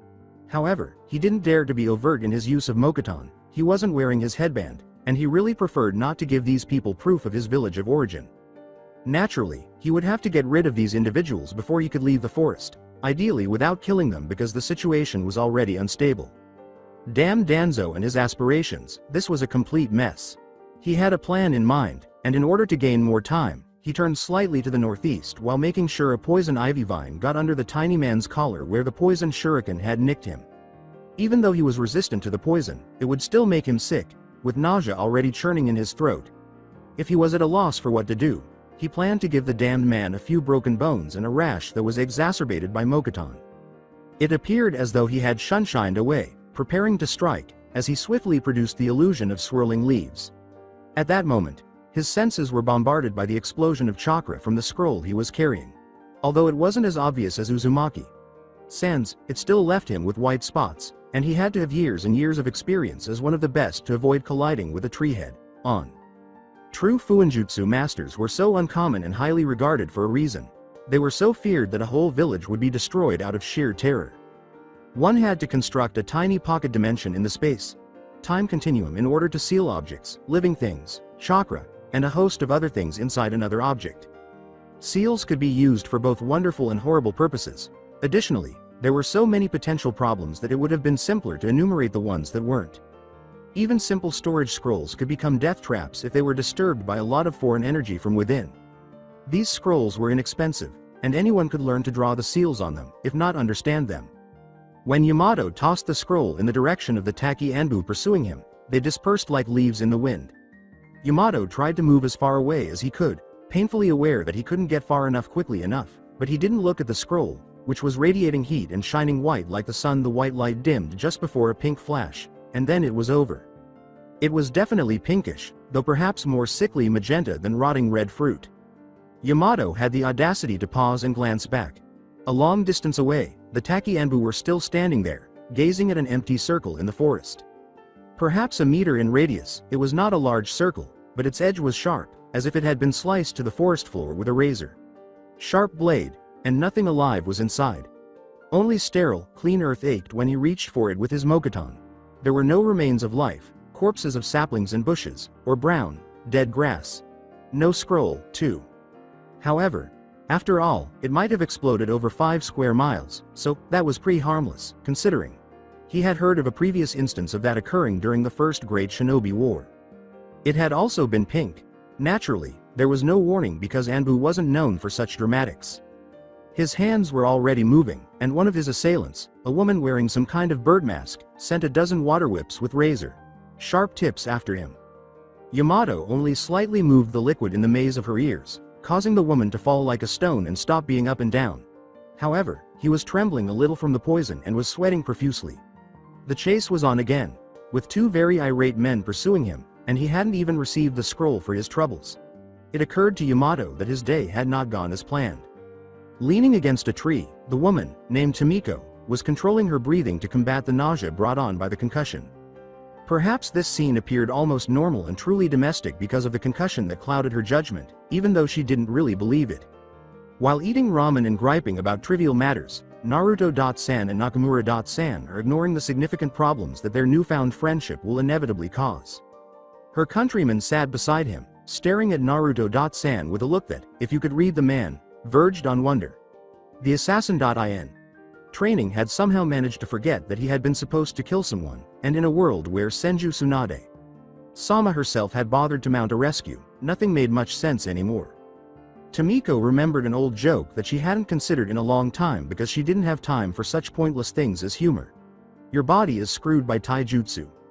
Genjutsu manipulates your thoughts. Reality is messed up by ninjutsu. Carnations are easy to grow. They like full sun in a rich, well-drained soil. Just water them during dry periods, once or twice per week or so, Naruto.san said. Therefore, they had moved from their favorite colors, orange and green, respectively, to their hobbies? The only thing missing from this image was a pinky promise. Perhaps it was Naruto.san, perhaps it was the concussion, or perhaps she was simply exhausted, but Tomiko threw back her head, closed her eyes, and gave up with the slightest of whimpers. Naruto Uzumaki tampers with reality. No ninja could enter a battle remembering how good it was to let go, so it felt so good that she was afraid. She vaguely recalled how it had felt to be intoxicated when she had snuck out with Kushina and Yugo a very long time ago as a heavy warmth spread into her limbs. She also felt ashamed in some way, as if she had been caught betraying someone, and naked, as if all of her clothes had disappeared at once. She had the sensation of an onion that had been peeled until it was completely gone. She was torn between crying and laughing. She didn't, of course. Her breathing was controlled and her face remained as rigid as stone for years on end as she repressed all of her feelings and refused to display the few she couldn't completely ignore and forget. She refused to look into Fu-san's eyes, even though she could feel them. This was far too widely known. She needed to take Naruto alone and get him away from these people. She needed to fulfill her half of the bargain. Tsunade. Sama came back sooner than Tomiko had anticipated. At one point, the clearing was just them and the Taki ninja. Then, Tsunade, Sama, Hitaki.san, and Okubo.san appeared in the center of it, walking toward the fire as if they had been there the entire time, with their Taki escorts following them. She got up and vowed to be more alert the next time she suffered a concussion. The green-haired girl gave Naruto.san a longing glance and clutched his wrist. We may leave now. The situation had been cleared up. Nakamura.san, your cage wishes for your presence, she said. Had she turned down the summons? Although Tomiko hadn't been awake for it, Naruto must have left an even bigger impression than she had anticipated if it were true. Every Taki shinobi twitched as the Jinchuriki asked, her entire body screaming in agony, is this farewell?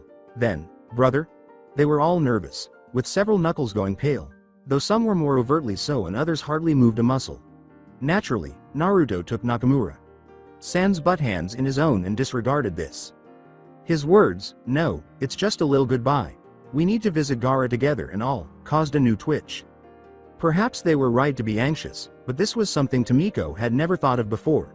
Because they had more in common than the other villages, the Jinchuriki were frequently discriminated against, and their loyalty to one another could lead to some rather awkward situations. That is, if Naruto was the kind to exploit. Since Nakamura.san lacked the independence to utilize it for herself. They left the battlefield after a few more embraces and vows to right. Tomiko was tense, prepared to spring at a moment's notice, but nothing happened. He could feel his neck and back itching from the men's and women's eyes as they left.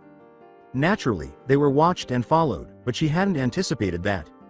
Naruto continued to wave at their shadows at first, but Tsunade-sama quickly grabbed him by the head and asked him what he had thought he was doing. He was then checked more covertly by Hitaki.san, and he forgot about the men. He complained about the rough treatment and defended his new friends, and Tsunade-sama gave her a look that indicated an inquiry would be made later. He was bouncing and chattering happily about everything and nothing. Naruto was a striking sight in an ungainly manner, but he drew attention because you were afraid to turn away. He bounced in an eyesore. Bright orange that no ninja was ever supposed to bounce. Hitaki.san hadn't been amused, so Kami-sama knew what he was going to do. Try to dress you in orange. Climb into a tree and hurl acorns at you, or completely change your perspective on the world. But Tomiko was keeping a close eye on him for another reason. She desired to spend some time with him alone. After they had left the forest and crossed the rice plains once more, the opportunity presented itself. As they arrived at the crossroads they had hurried past earlier that day, her seasoned eye classified the potential threats as they walked on the gray, dusty road. Potential poisonous snakes hiding among the plant matter cluttered across the road. Enemy ninja lying in waiting among the endless, bright green rows of rice. And a fleeting glance to 3 distant scarecrows to make sure they were indeed just that. The type of sandal they had come from was what distinguished these from the many other footprints on the road that crossed theirs.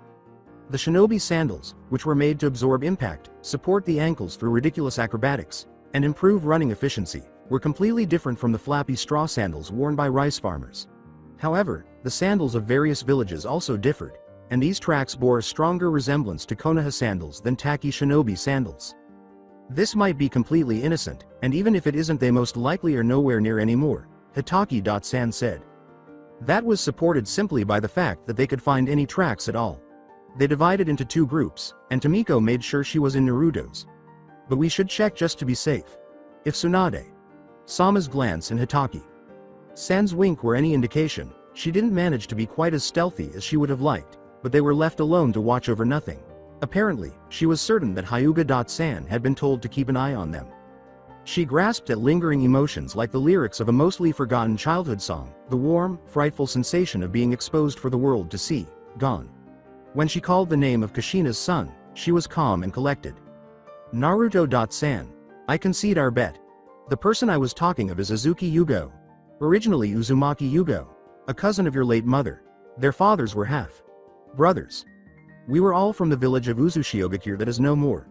That was clear, concise, and conclusive. My name, it used to be Tenko. It had been a very long time since she had thought of Tenko. Naruto's face became as bright as the sun. She pondered what it must be like to experience such simple joy. Naruto kept asking questions until Tomiko, who had a hard time letting go of the name that had made her new, created the ANBU hand sign for quiet. To her surprise, it worked. Tenko. Chan. That's beautiful. Why did you change it? Did you know my mom? Were you friends? What is Yugo.san like? What happened to Uzushiogakure? Why Yugo.san changed her name? Nato kept asking. She would need to keep this in mind. She pointed out that, I was a friend of your mother's, yes. Also a distant relative, but only through marriage. We share not a drop of blood between us. But Naruto's eyes widened and a happier grin split his face as he jumped and clung to Tomiko's neck like a leech. The impact caused her to sway, and she tried and failed to think of something to say. Although it sounded a little corny to her, I'm happy too wasn't for her. It would be worse if she had faked it, which she frequently did. Naruto turned his head as if he were waiting for a surprise husband to leap from behind the closest bush and asked, Who cares about blood? Who did you marry, Tenko? Chan? Are you still married? My cousin married another cousin of your mother's, she replied as respectfully as she could, her feet hanging off the ground and an orange shinobi clinging to her neck. If she recalled correctly, it had been a first cousin of hers and a second cousin twice removed of Kushina's, but she didn't think he would give a damn about that. Where should she keep her hands, she wondered. Naruto exclaimed, So you are my cousin too? Tomiko had nothing to say again, so she pushed him back to the ground and went back to the initial questions in order to prevent any awkward silence.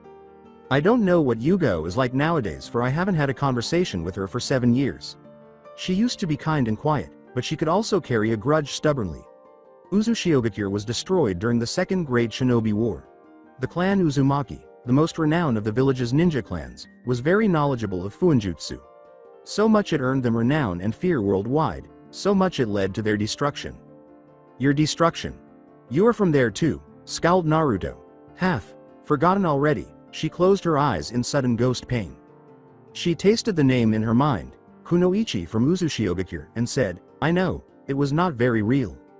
All of her feelings for the village where she was born and Kushina were skillfully numbed, and her emotions were as distant and frayed as she was.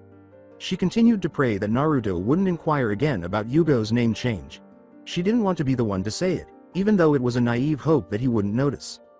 On the second day after leaving the protected area of Takigakure, they arrived at the gates of Konoha just before nightfall. The Hokage monument, which, believe it or not, towered over the peaceful village, and the trees appeared to be tinted red and orange in the rays of the setting sun, as if it were already autumn. Yeah, it's good to be home, Naruto exclaimed, popping his shoulders and stretching his muscles. With his best puppy dog eyes, he asked Hibari. Sensei, do we have time to have ramen before we go to the base? He was prepared to beg and complain until she gave in. But everyone frowned, including Hibari Sensei, who froze in her tracks. Naruto.kun, we aren't going to the base. You are going to your home. Haven't you been listening at all? She inquired. He thought about that for a long time. They hadn't mentioned preventing the evil overlord Danzo from finishing his training, but they had been discussing how he had received his just desserts. The entrance to Konoha was marked by the main gate. The enormous fire character was painted on them, contrasted with the green and brick red wood of the Great Wall and gates.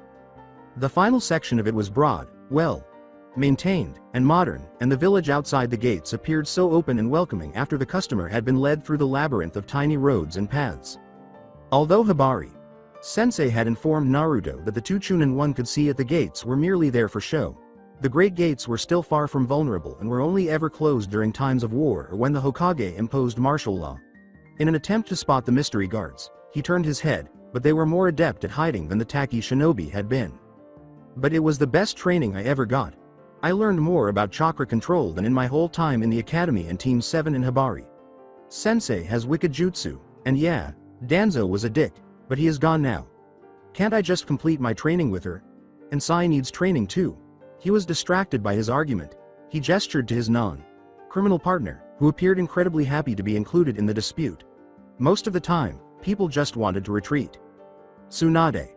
Bachan muttered, "You have the capacity to be happy anywhere, don't you?" before complaining about malevolent mind control abilities. It would be awesome, so Naruto kind of hoped he had those. Instead of droning on about how he was an insect and such, he could use them on Kyuubi and make it cough up more chakra or something. He was able to be generous, though, because he had kicked an S-class missing nin ass, which was too awesome for words. Second to none, one step closer to his ultimate goal. After saying, "I would like to keep training with Naruto in whatever capacity training can be arranged," Sai looked thoughtfully at Kakashi. Sensei. He could now present Sai to everyone, so perhaps it wasn't such a bad thing the secrecy was over after all. As he passed them on his way to the gates, Kakashi Sensei protested, "I can't take a fourth student to train, it would mess up my training schedule," keeping his gaze on his little orange book. With daggers at his back, Naruto glared. He questioned, "You have a schedule?" And then pondered for a moment, clearly perplexed. Sai chuckled and asked, "You have been training us? When?" Although it sounded a little unsettling, he was sincere in his attempt, and it overpowered Kakashi Sensei's protesting yelp.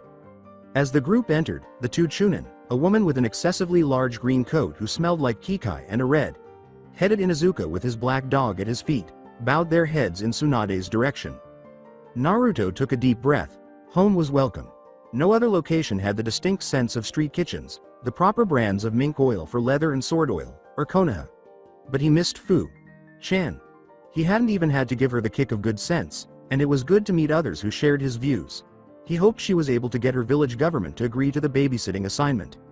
He held out his hand and said, "I'm going to meet with Sakura-chan and Sasuke first thing tomorrow. Want to come with me, Sai?" Neji muttered under his breath, "That reminds me, I must talk with my cousin. Though I doubt anything has happened at all. Hinata. Haim is the sensible sort." Day 18 Quarters, Count of Saborn. The surveillance seal captured the history of the Uzumaki family. Is everything now happily over? Sandame Hokage Sarutobi Hiruzen closed his eyes and reclined in his chair. As Hokage, he was unable to cry in public because of the significance of public appearance. However, his nerves had been tense ever since he had sent Naruto to Root, and they had gotten even worse when he discovered that the boy had been sent by the insane Danzo to kill the village's Jinchuriki, who were not exactly an active enemy but were at least not allied with Konoha. It was all he could do not to cry with relief when Naruto bounded into his office as if nothing had happened, talking about the most amazing training ever, a blue streak of Fu-chan, Hibari, Sensei, and Sai. He had expressed regret. Sarutobi owed Naruto an apology, but the Hokage owed none of his shinobi an apology. Naruto had forgiven as readily as he breathed, following tradition. He said, "So this is over, at last, and your report on Naruto's advancement is most satisfactory," before opening his eyes. In front of him stood Okubo Hibari. In contrast to Okubo-san, who appeared composed and at peace with herself, a lesser woman might have shifted or at the very least stood tense in front of the leader she had engaged in criminal conspiracy against. She exuded the demeanor of a woman who had come to terms with any outcome. "He wasn't an easy student, but he was the most motivated I have ever taught," said Okubo-san. The bright light of the setting sun falling on the uppermost windows of the tower caused her to squint her eyes a little. Both early in the morning and late at night, they had been positioned so that the sun would shine in the eyes of the person in front of his desk. The test was a test. He seems to have reached adequate skill level that I might tell him of his father. Give him his true heritage, Sarutobi said. Although Okubo-san had not yet offered any information regarding Naruto's parentage and was certain Danzo had not disclosed such private information to his subordinates, the Yondaime portrait that hung on the wall of this exact office had caught her attention upon her arrival. He recalled that expression, her thin lips and narrowed eyes. After glancing at it from behind the stack of papers she was carrying, she gave him a sheepish look. He was sure she had figured it out, but he wasn't sure how to interpret that. There was more than a passing similarity. I'm sure Naruto-kun would be thrilled to learn of his father, but have you thought he might wish to keep the name Uzumaki even after his parentage becomes public knowledge one day? Asked Okubo-san. What makes you think so? He saw Naruto, who had finally been vindicated, running around Konoha and yelling the truth from the rooftops. He has been belittled as Uzumaki all his life, and he resolved to make that name known to all as the strongest shinobi of Konoha. He wants to be known by his own merits, make his own name. He would feel he was riding his father's coattails if he took the name Namikaze. Said Okubo-san.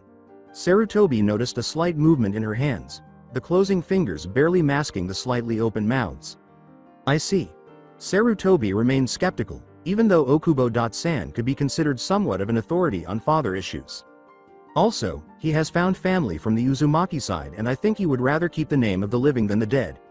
If you wish to please him, you could award them a clan status. I believe the laws state a family the Hokage regards suitable may be granted that status if it has at least 3 active ninja and at least one of them is a man, she said.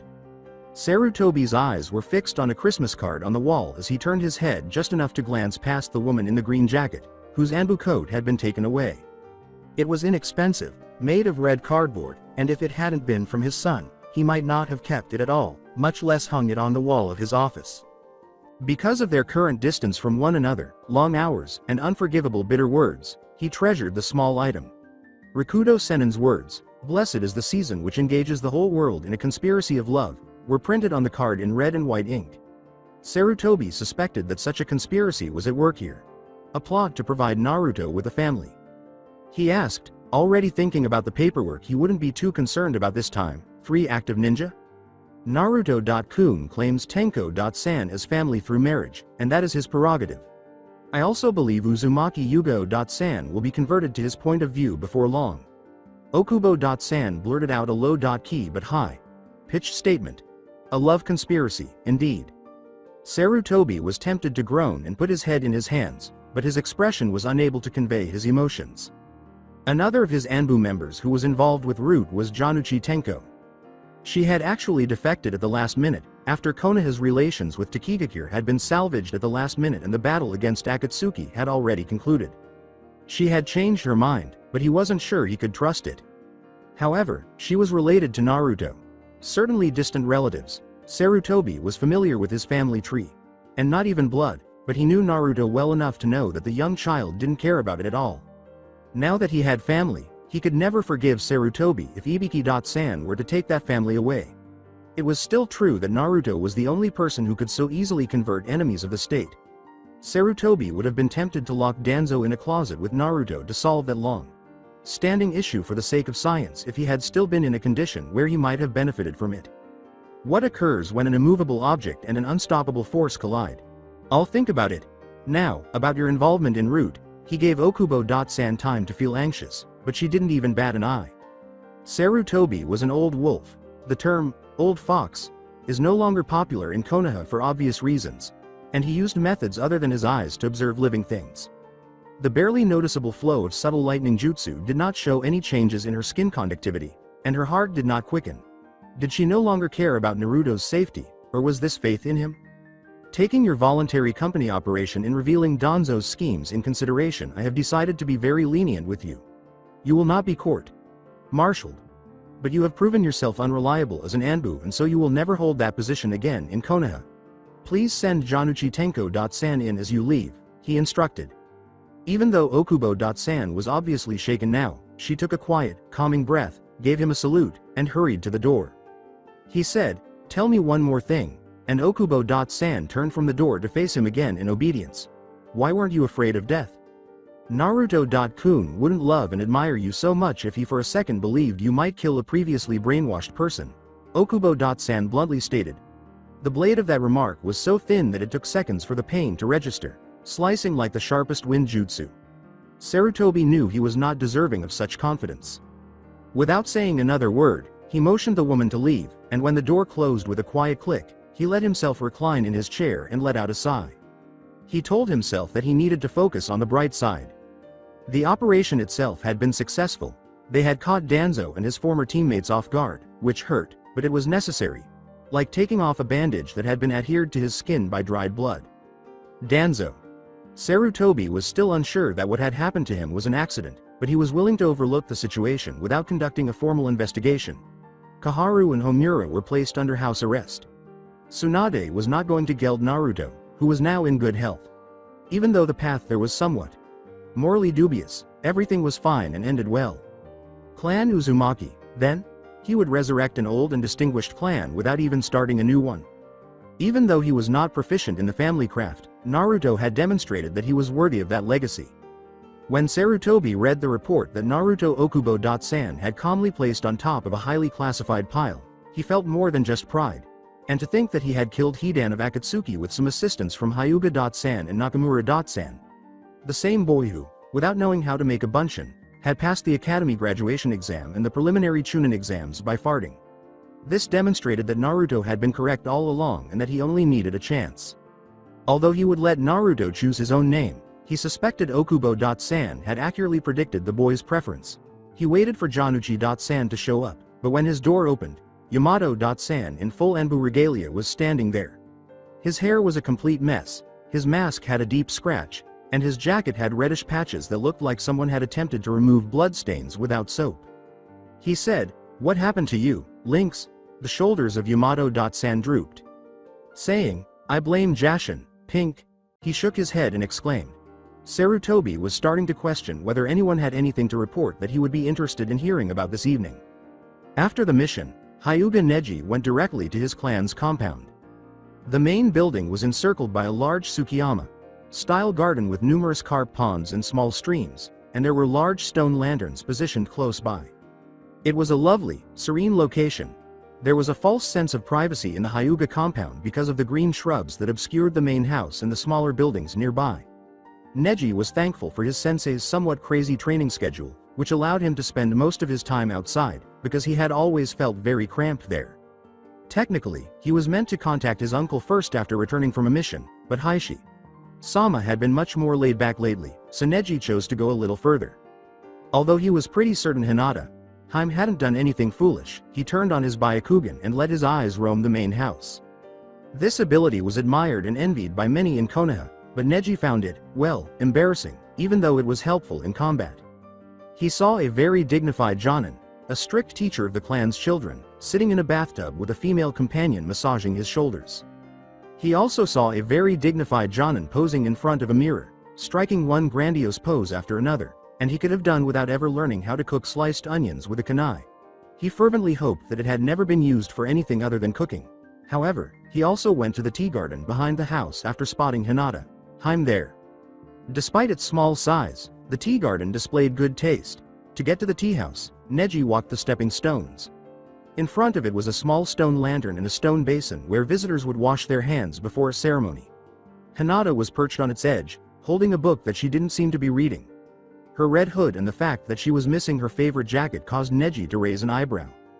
Despite knowing that his cousin might have preferred more affability, he was still uncomfortable getting to know her after years of taunting and bullying her. "I trust you have been well, Haim," he said formally. When Haim saw him, she instantly turned beet red. Sitting in a tea garden, Hinata was taking care of her own business, and what business? She had a book as an excuse because privacy was a very hypothetical concept in the Hyuga household, but she was unable to focus on it because she lacked the mental clarity to do so. She felt like the biggest pushover in the world as her thoughts focused on their disastrous journey to the Hokage Tower's cells. She had been so concerned for Naruto.kun and Sasuke.san had been so decisive that she had just gone along with it even though she knew it wasn't a good idea. To make matters worse, they had learned nothing new about Naruto-kun's location. As if things couldn't get any worse, Nissan approached her and said, "I trust you have been well, Haim. I trust you." The words reverberated in her ears. Moreover, Hinata couldn't help recalling. Sasuke.san strode to the cell's entrance. Hinata could hardly believe that Kiba's unconventional strategy had actually enabled them to defeat an ANBU, so Sakura.san knelt down to frisk the keys from the fallen guard and handed them to Sasuke.san. His only answer was a grunt, and he opened the door. Hinata questioned whether it was a good idea to open the heavy metal door, which was ornately decorated with intricate seals that were hardly visible in the low light. Although she had never spoken to Shimura Danzo, she had seen him frequently and knew that, despite his frail appearance and valiant defense of Konoha, he didn't move like a harmless old man. The Hyuga had incredibly sharp eyes. Maybe this isn't, she attempted to say, but her voice was muffled by the surrounding darkness until it was hardly audible above a mouse's timid peep. When Sasuke-san slammed the door open, the hinge was even worse than the lock, which made a horrible screech. The cell measured just 6 feet by 6 feet. There was just a mattress on the floor without any bed linens, and the walls were empty. There was a single light bulb in the ceiling behind a thick metal grill, with no lampshade at all.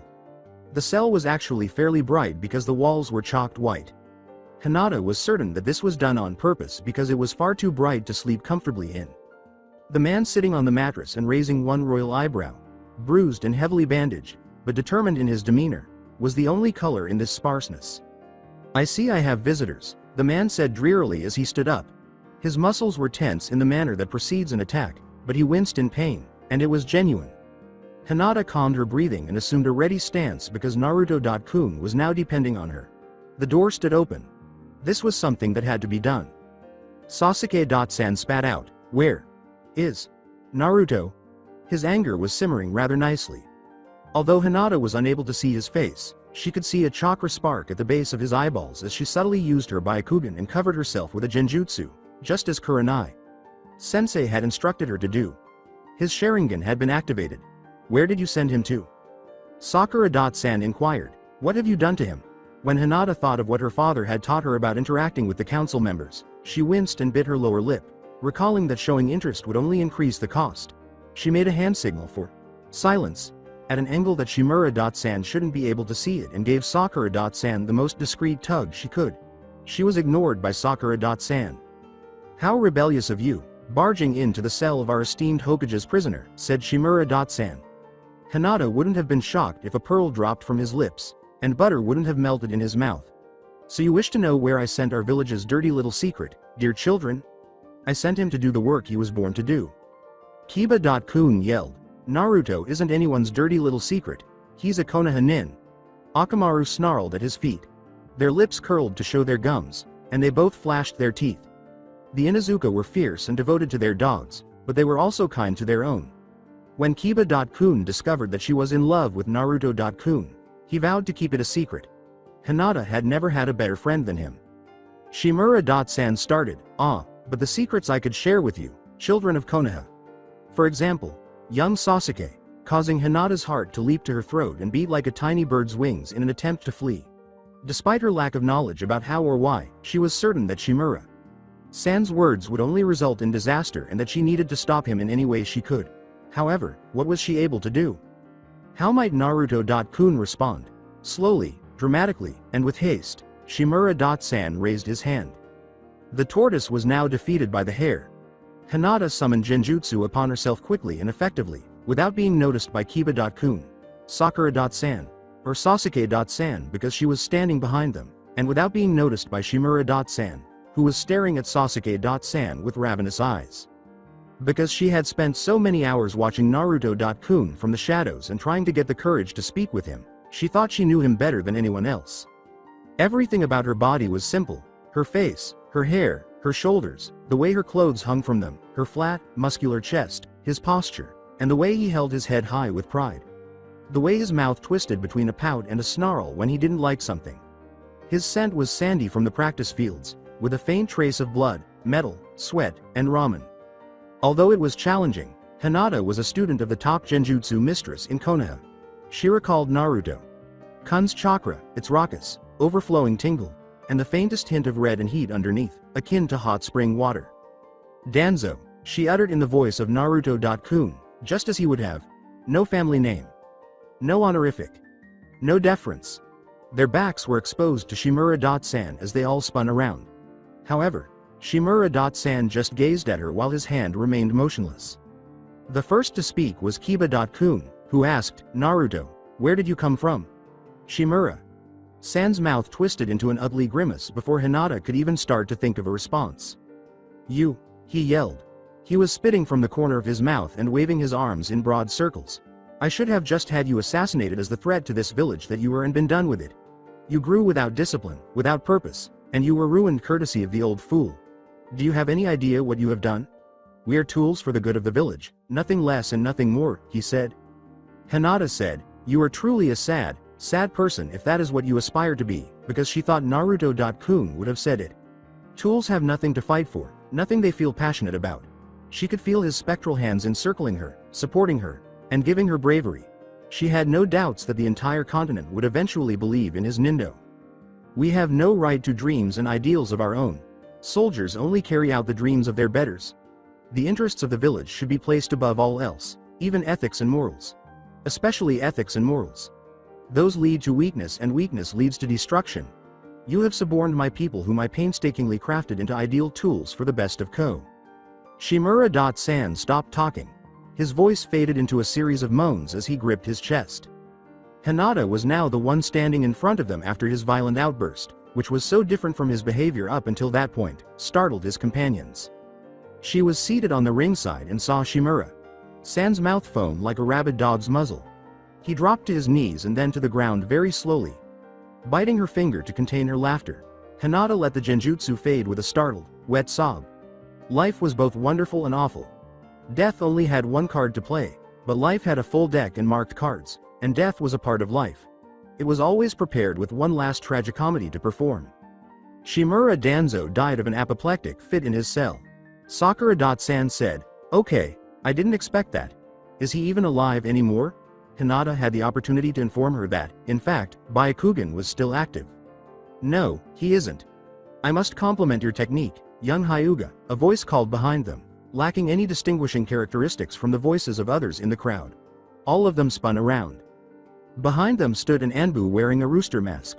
Hinata quickly cancelled her Byakugan, but she caught a glimpse of his grateful expression. When her father learned of all of this, she pondered what he would do. He continued without showing any indication that he intended to hold them since the element of surprise was no longer in their favor. A perfectly natural death, impossible to prove otherwise after the fact. You were rather young to partake in political assassination, but then, your parents weren't that much older, Uchiha.san, Inazuka.san. I believe Inazuka Sume distracted the mark by striptease while Uchiha Fugaku slipped poison into his drink, he said. It was rather clever of you to not unmask me. I would be required to turn you over to Ibiki.san if you had, he continued. They all shuddered. Not even for a second did Hinata tell him she had. She pondered the satisfied expression on his face at the time. After saying, I didn't see you, and you will never reveal to anyone I was beaten by a bunch of genin, the man took the keys from Sakura. San's fingerless hand. They wasted no time in heading for the sewers, Sakura.san first and the others following. When Kiba.kun got back in, he groaned, I so didn't need to find that out about my mom. Hinata stammered, unable to look Neji in the eye. Have been W. Well, she said. Neji's mood suddenly darkened. It was not necessary to be a skilled shinobi to recognize what had occurred. Since Hinata Haim was still alive and not locked in her room by her father, it hadn't been too bad, but it could also be that no one had discovered her yet. In order for him to know precisely what he was punishing the last Uchiha for and how severely, he said, Hinata. Haim, please. I realize my past actions might make it hard for you to trust me, but I am on your side. I need to know what has happened so I can protect you better. The proud ANBU of Konohagakure no Sato, Azuki Yugo, was in the kitchen. She wasn't a good cook by any means, but she had to feed herself or starve since she was a single woman and it hurt to think of the good old days before those damned Shunin exams. She added the chopped green bell pepper, onions, and carrots to the skillet with the pork and stirred. When she decided to make yakisoba that evening, she had Uzumaki Naruto in mind. She had no intention of inviting the young boy to dinner, nor had she ever done so. She was not worthy of doing so. She had been foolish and furious. The destruction caused by Kyubi had been heartbreaking. The forest had been destroyed by the chakra, and the ancient oak trees, which were hundreds of years old, had blown in the wind like matchsticks. Several sections of the Great Wall collapsed, the ground trembled, and huge chasms opened, engulfing the village's defenders. Men and women had sacrificed their lives to slow down the great beast for at least a fraction of a second, so that the next person who came after them could earn another, or just a little more time for the Yondaime to arrive. It had been fire and storm, chaos and death. And then, amazingly, it was over. A red haired body was discovered by Yugo, who had wandered towards the location where she had last seen the Yondaime after being tossed aside by a reckless swish of a great tail that wasn't even worth considering. Naturally, she wasn't by herself there. At the moment, the area was crowded with people screaming, crying, and fleeing. Uzumaki Kushina was lying there, her hair red, the grass beneath her red, and most importantly, her stomach ruthlessly ripped open. A child's cries reached her ears. Back in Uzushiokagore, there had been rumors that Kushina-ne was the one. Because she didn't know how to ask or what to think, Yugo didn't want to ask. The worst had happened, and she now knew. Hell, it would have been simpler to count those who weren't in her shell. Shocked eyes now that Kushina-ne and their beloved Yondaime were dead. A baby had also been born. Yugo had never believed Naruto-san to be the Kyuubi or anything like that. She knew better because she was from Uzushiogakure. She had even changed her name because she didn't want to be associated with the boy. Her name's kanji had changed from Spiral, or Whirlpool, to the 4th month of the lunar calendar, which matched her first name's kanji, Moonflower. Even after that dreadful nightmare in which all of her ancestors had scowled at her for rejecting them, she had given up the name of her forefathers, and pride had prevented her from changing her mind. She was aware of her foolishness now. Since the Chunin exams, when Uzumaki Naruto had been thrown in her face, she had been experiencing a steady rise in shame rather than a sudden, profound realization. For nothing more than a small need to assign blame, she had neglected one of her beloved Chan's children. She hadn't really harbored resentment for all these years, but she hadn't given Naruto-san much thought because she had been too preoccupied with her romance and her ANBU duties. It was too late now that she had. She didn't deserve the privilege now that Naruto-san had plenty of it because she hadn't supported him when he needed it. A huge operation against the root had then taken place. There were rumors that the Hokage had his entire council thoroughly vetted, with Danzo-san being the first to fall from grace. Insiders had been whispering, Uzumaki, Uzumaki, Uzumaki, about how he had somehow been caught in the center of the storm. At what point was there a village-wide plot that he wasn't involved in? They muttered that Senju Tsunade Sama had stormed into the Hokage's office and threatened to geld him after he vanished. Yugo had been frantically searching for any bits of information she could find, and this evening, Naruto-san had finally made his appearance. She said to the bowl of ramen she was preparing, "I just needed to know he would be okay. Talking to inanimate objects was bad, but if they started talking back, you were in trouble." Naturally, it didn't respond to her. After adding the noodles to the skillet, she covered it with water, reduced the heat to low, and let it steam for a few minutes. At that moment, there was a knock on her door. She had no expectations. This was Konoha, but a negligent ANBU quickly became a dead ANBU, so Yugo went to a small cupboard to the left of the door instead of going directly to it. She could see who was at the door without having to stand in front of the peephole and risk having her eyes stabbed thanks to a tiny periscope. A dark-haired boy who at first glance appeared to be eerily similar to Uchiha Sasuke stood next to a genin in a bright orange jumpsuit in the long shadows in front of her house. Naruto Uzumaki. Yugo was positive that the moon she had named herself after would fade and the fill-out that Naruto-san knew would return, just as the sun would rise again the following morning. He was here to demand an explanation after somehow learning about it. Since Yugo was a law-abiding woman who believed in repaying what she had received, it was akin to a sentence. She took one breath, put a smile on her face, stepped back into the hallway, and opened the door. "What a nice surprise, Uzumaki-san. Would you care to come in?" she inquired. Although she hadn't meant to say that, she also didn't know what she could say to the child she had disowned. Naruto-san stepped in and dragged the boy named Sai along with him. "Of course, that's why I came here. This is Sai. He's my friend," he said. She turned her hands palms out in a subtle sign of submission as Sai-san gave her a suspicious look. She had no malicious intent against Naruto. "Yugo-san, I heard from Tenko-chan that you are actually Uzumaki." Naruto-san began before she had a chance to shut the door properly. With her hand on the doorknob, Yugo froze, unsure of what she could say.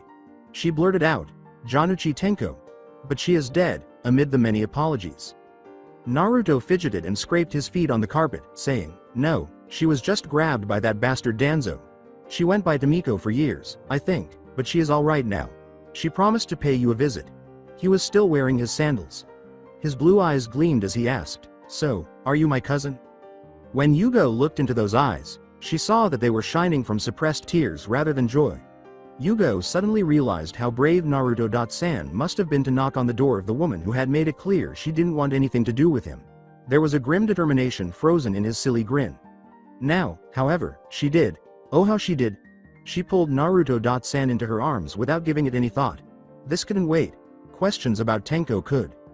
Yes, I am. I am so terribly sorry I have been such a disappointment as a relative, Uzumaki-san. I hope you will find it in your heart to forgive me one day, she begged. Something changed after Naruto trembled in her arms. She felt as though the sun was shining after a rainy day, even though she couldn't see it. As he introduced himself, Naruto took a step back and clasped his hands behind his back. That's great. I'm Uzumaki Naruto. My likes are my friends in Hibari. Sensei and Kakashi. Sensei, gardening and Sakura. Chan and ramen. My dislikes are idiots who judge others for something that isn't their fault, brainwashing masterminds and idiot parents who get women pregnant and then leave them to raise their children alone in a hostile village and the time it takes for instant ramen to cook. And my dream is to become the greatest Hokage ever and protect everyone in Konoha. Yugo was shocked by this information alone. That had been the issue, hadn't it? That's it? You just forgive me like I did nothing? For so many years, she had done nothing at all. With a frown but without anger, Naruto glanced up at her. Well, you are really sorry now, aren't you? I could carry grudge and sulk a few years, I guess, but then I couldn't be family with you so I would only hurt myself.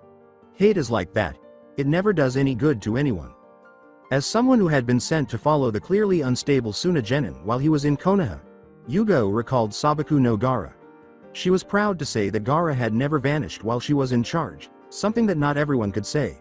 She recalled those green eyes, rabid, hungry, and in pain. Long term, it hurts like vinegar on an open wound when eyes that haven't learned to hate are present. In retrospect, she hadn't understood why a boy so young would have eyes like those, but... We didn't deserve you, but I'm glad we have you anyway, she replied. Sai-san muttered something about a compliment plan and desensitization after Naruto-san appeared surprised by this, but before she could inquire, a girl's voice yelled from the street outside. One Haruno Sakura yelled, Uzumaki Naruto, you utter jerk, and rushed right into Yugo's house without asking permission. He then threw Naruto a flying hug, causing him to fall against Yugo and would have hit the ground if she hadn't caught him. Naruto-san muttered, Sakura. Chan, while Haruno-san buried her head in his shoulder and fisted the front of his jumpsuit. Haruno. San's hands were shaking badly as she yelled, you utter jerk, you disappear for days and we have to hear from Kakashi. Sensei, you're back because you can't come to us, oh no, and why didn't you tell us about Kyuubi? Did you really think we could ever hate you? You inconsiderate ass, never make us worry so again. Naruto-san appeared to have been struck over the head by a hammer. Stunting, he said, Sakura. Chan? Why you know about, with a tomato tint. Uchiha Sasuke said, yes, we do now. Neji-san figured the truth out, as he entered her home with much more dignity, saying hello and removing his shoes. You are our teammate, didn't you think we would worry when you disappeared like that? Kami. Sama knows some feeble old grandmother could have beaten you to death with a spatula. His tone was cooler than Suna's desert. Now furious, Naruto-san sputtered, but Yugo laughed before he could say anything. Years of agony that she had held near her chest were now gone. She didn't care at all that she was crying until Naruto-san touched her face. Haruno-san questioned, what is that smell? Yugo suddenly recalled the meal she had left simmering in a cover. My yakisoba, she choked back tears. Yugo continued to laugh while Naruto-san was upset about the ramen being burned. For far too long, the Konoha people had been dousing their wounds with vinegar. It was time to heal at last. And whatever became of them? Fu Nakamura ultimately, Fu was permitted to accompany Naruto on that journey. The story was rather lengthy, but in the end, it came down to her cage being upset about her parents' complaints. In the mission office, Fu tried the sit-out strike, without actually sitting on the desk, and was rewarded, much to her surprise. This could have been because the issue wasn't significant enough to provoke the valuable living weapon, or it could have been because of both. Ironically, she was able to win over both Yukimura, Sensei and Nishimura. Obasama once she made the decision to go it alone. Her caretaker found her feminine interest in children appropriate, and her teacher viewed her childlike cheerfulness as a positive sign. Encouraged, Fu resolved to carry on doing this as long as she could get away with it, in between more important missions. It ended up being for 7D ranks and 2 months. The parents were terrified, but the kids didn't complain. After the Takikakure Parents Association bombarded the village government with grievances and petitions, the Cage bought Fu off by letting her travel to Sanagakure while being watched over by her teacher. When Naruto pulled Fu to him for introductions, Gaara was perplexed, but they ended up getting along just fine. To Fu's relief, Naruto and Yukimura Sensei got along just fine. Januchi Tenko, to Miko, it was a bureaucratic nightmare to enter Tenko into the village registry after she had been declared Mia and then Kia 7 years prior. Although she was on parole for a year, she technically got away with going missing after being slapped on the wrist because Sarutobi was still feeling bad about what he had done to Naruto and because Naruto had supported her. It didn't bother her. Under Senju Tsunade's supervision, she attended counseling, changed her name to Uzumaki, and reconnected with Uzumaki Yugo. Fu Yamanaka Fu, Okubo Hibari, Sai, and Januchi Tenko were all granted parole. He traveled to Kumogakure after his parole ended in order to express regret to Nigaki Mika and the son he had never met. Nigaki Hiro, his son, was not a shinobi aspirant but rather an apprentice blacksmith. This was all he knew before Mika used genjutsu, a frying pan, ninja wire, shuriken, kunai, and profanities that would have made Hidan's ears turn blue to drive him out of her house. In the end, Fu visited Kumo 6 times. Mika attempted to kill him the first 2 times and gelded him the 3rd time. She screamed at him on the 4th, and then slept with him on the 5th. She became pregnant once more as a result, and when Fu tried to apologize for the 6th time, she threatened to kill him and made him make her an honest woman. He was delighted to do so. At last, Mika accepted the 27th apology. Sai Uzumaki Naruto's first attempt at friendly banter was a disastrous failure, as he managed to insult both Sakura and Sasuke doll when he introduced Sai to his teammates. He trained with Team Kakashi on occasion, and those sessions became fairly frequent after Naruto discovered that all it took to irritate Kakashi and make him want to outdo her, at least for the day, was to sing Hibari Sensei's praises. To the chagrin of the young Chunin, Sai made an effort to become friends with Nara Shikamaru in order to obtain information on how to stop Naruto from becoming a Shikamaru. Yamanaka Ino was certain that Sai was flirting with her, but Sai has not been questioned about this. Hibari Okubo reintegrating into the village wasn't an issue because Okubo Hibari had never vanished from the official ANBU. However, she was forced to resign from her position as a result of her involvement in a criminal conspiracy.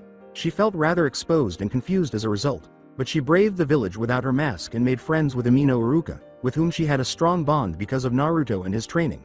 After realizing the impact she had on Hitaki Kakashi and Jiraiya, she gladly assisted her former Kahai in provoking them, and she continued to train him in between missions. During Yamanaka Fu's wedding, she made the decision to forget about her father and never look at him again.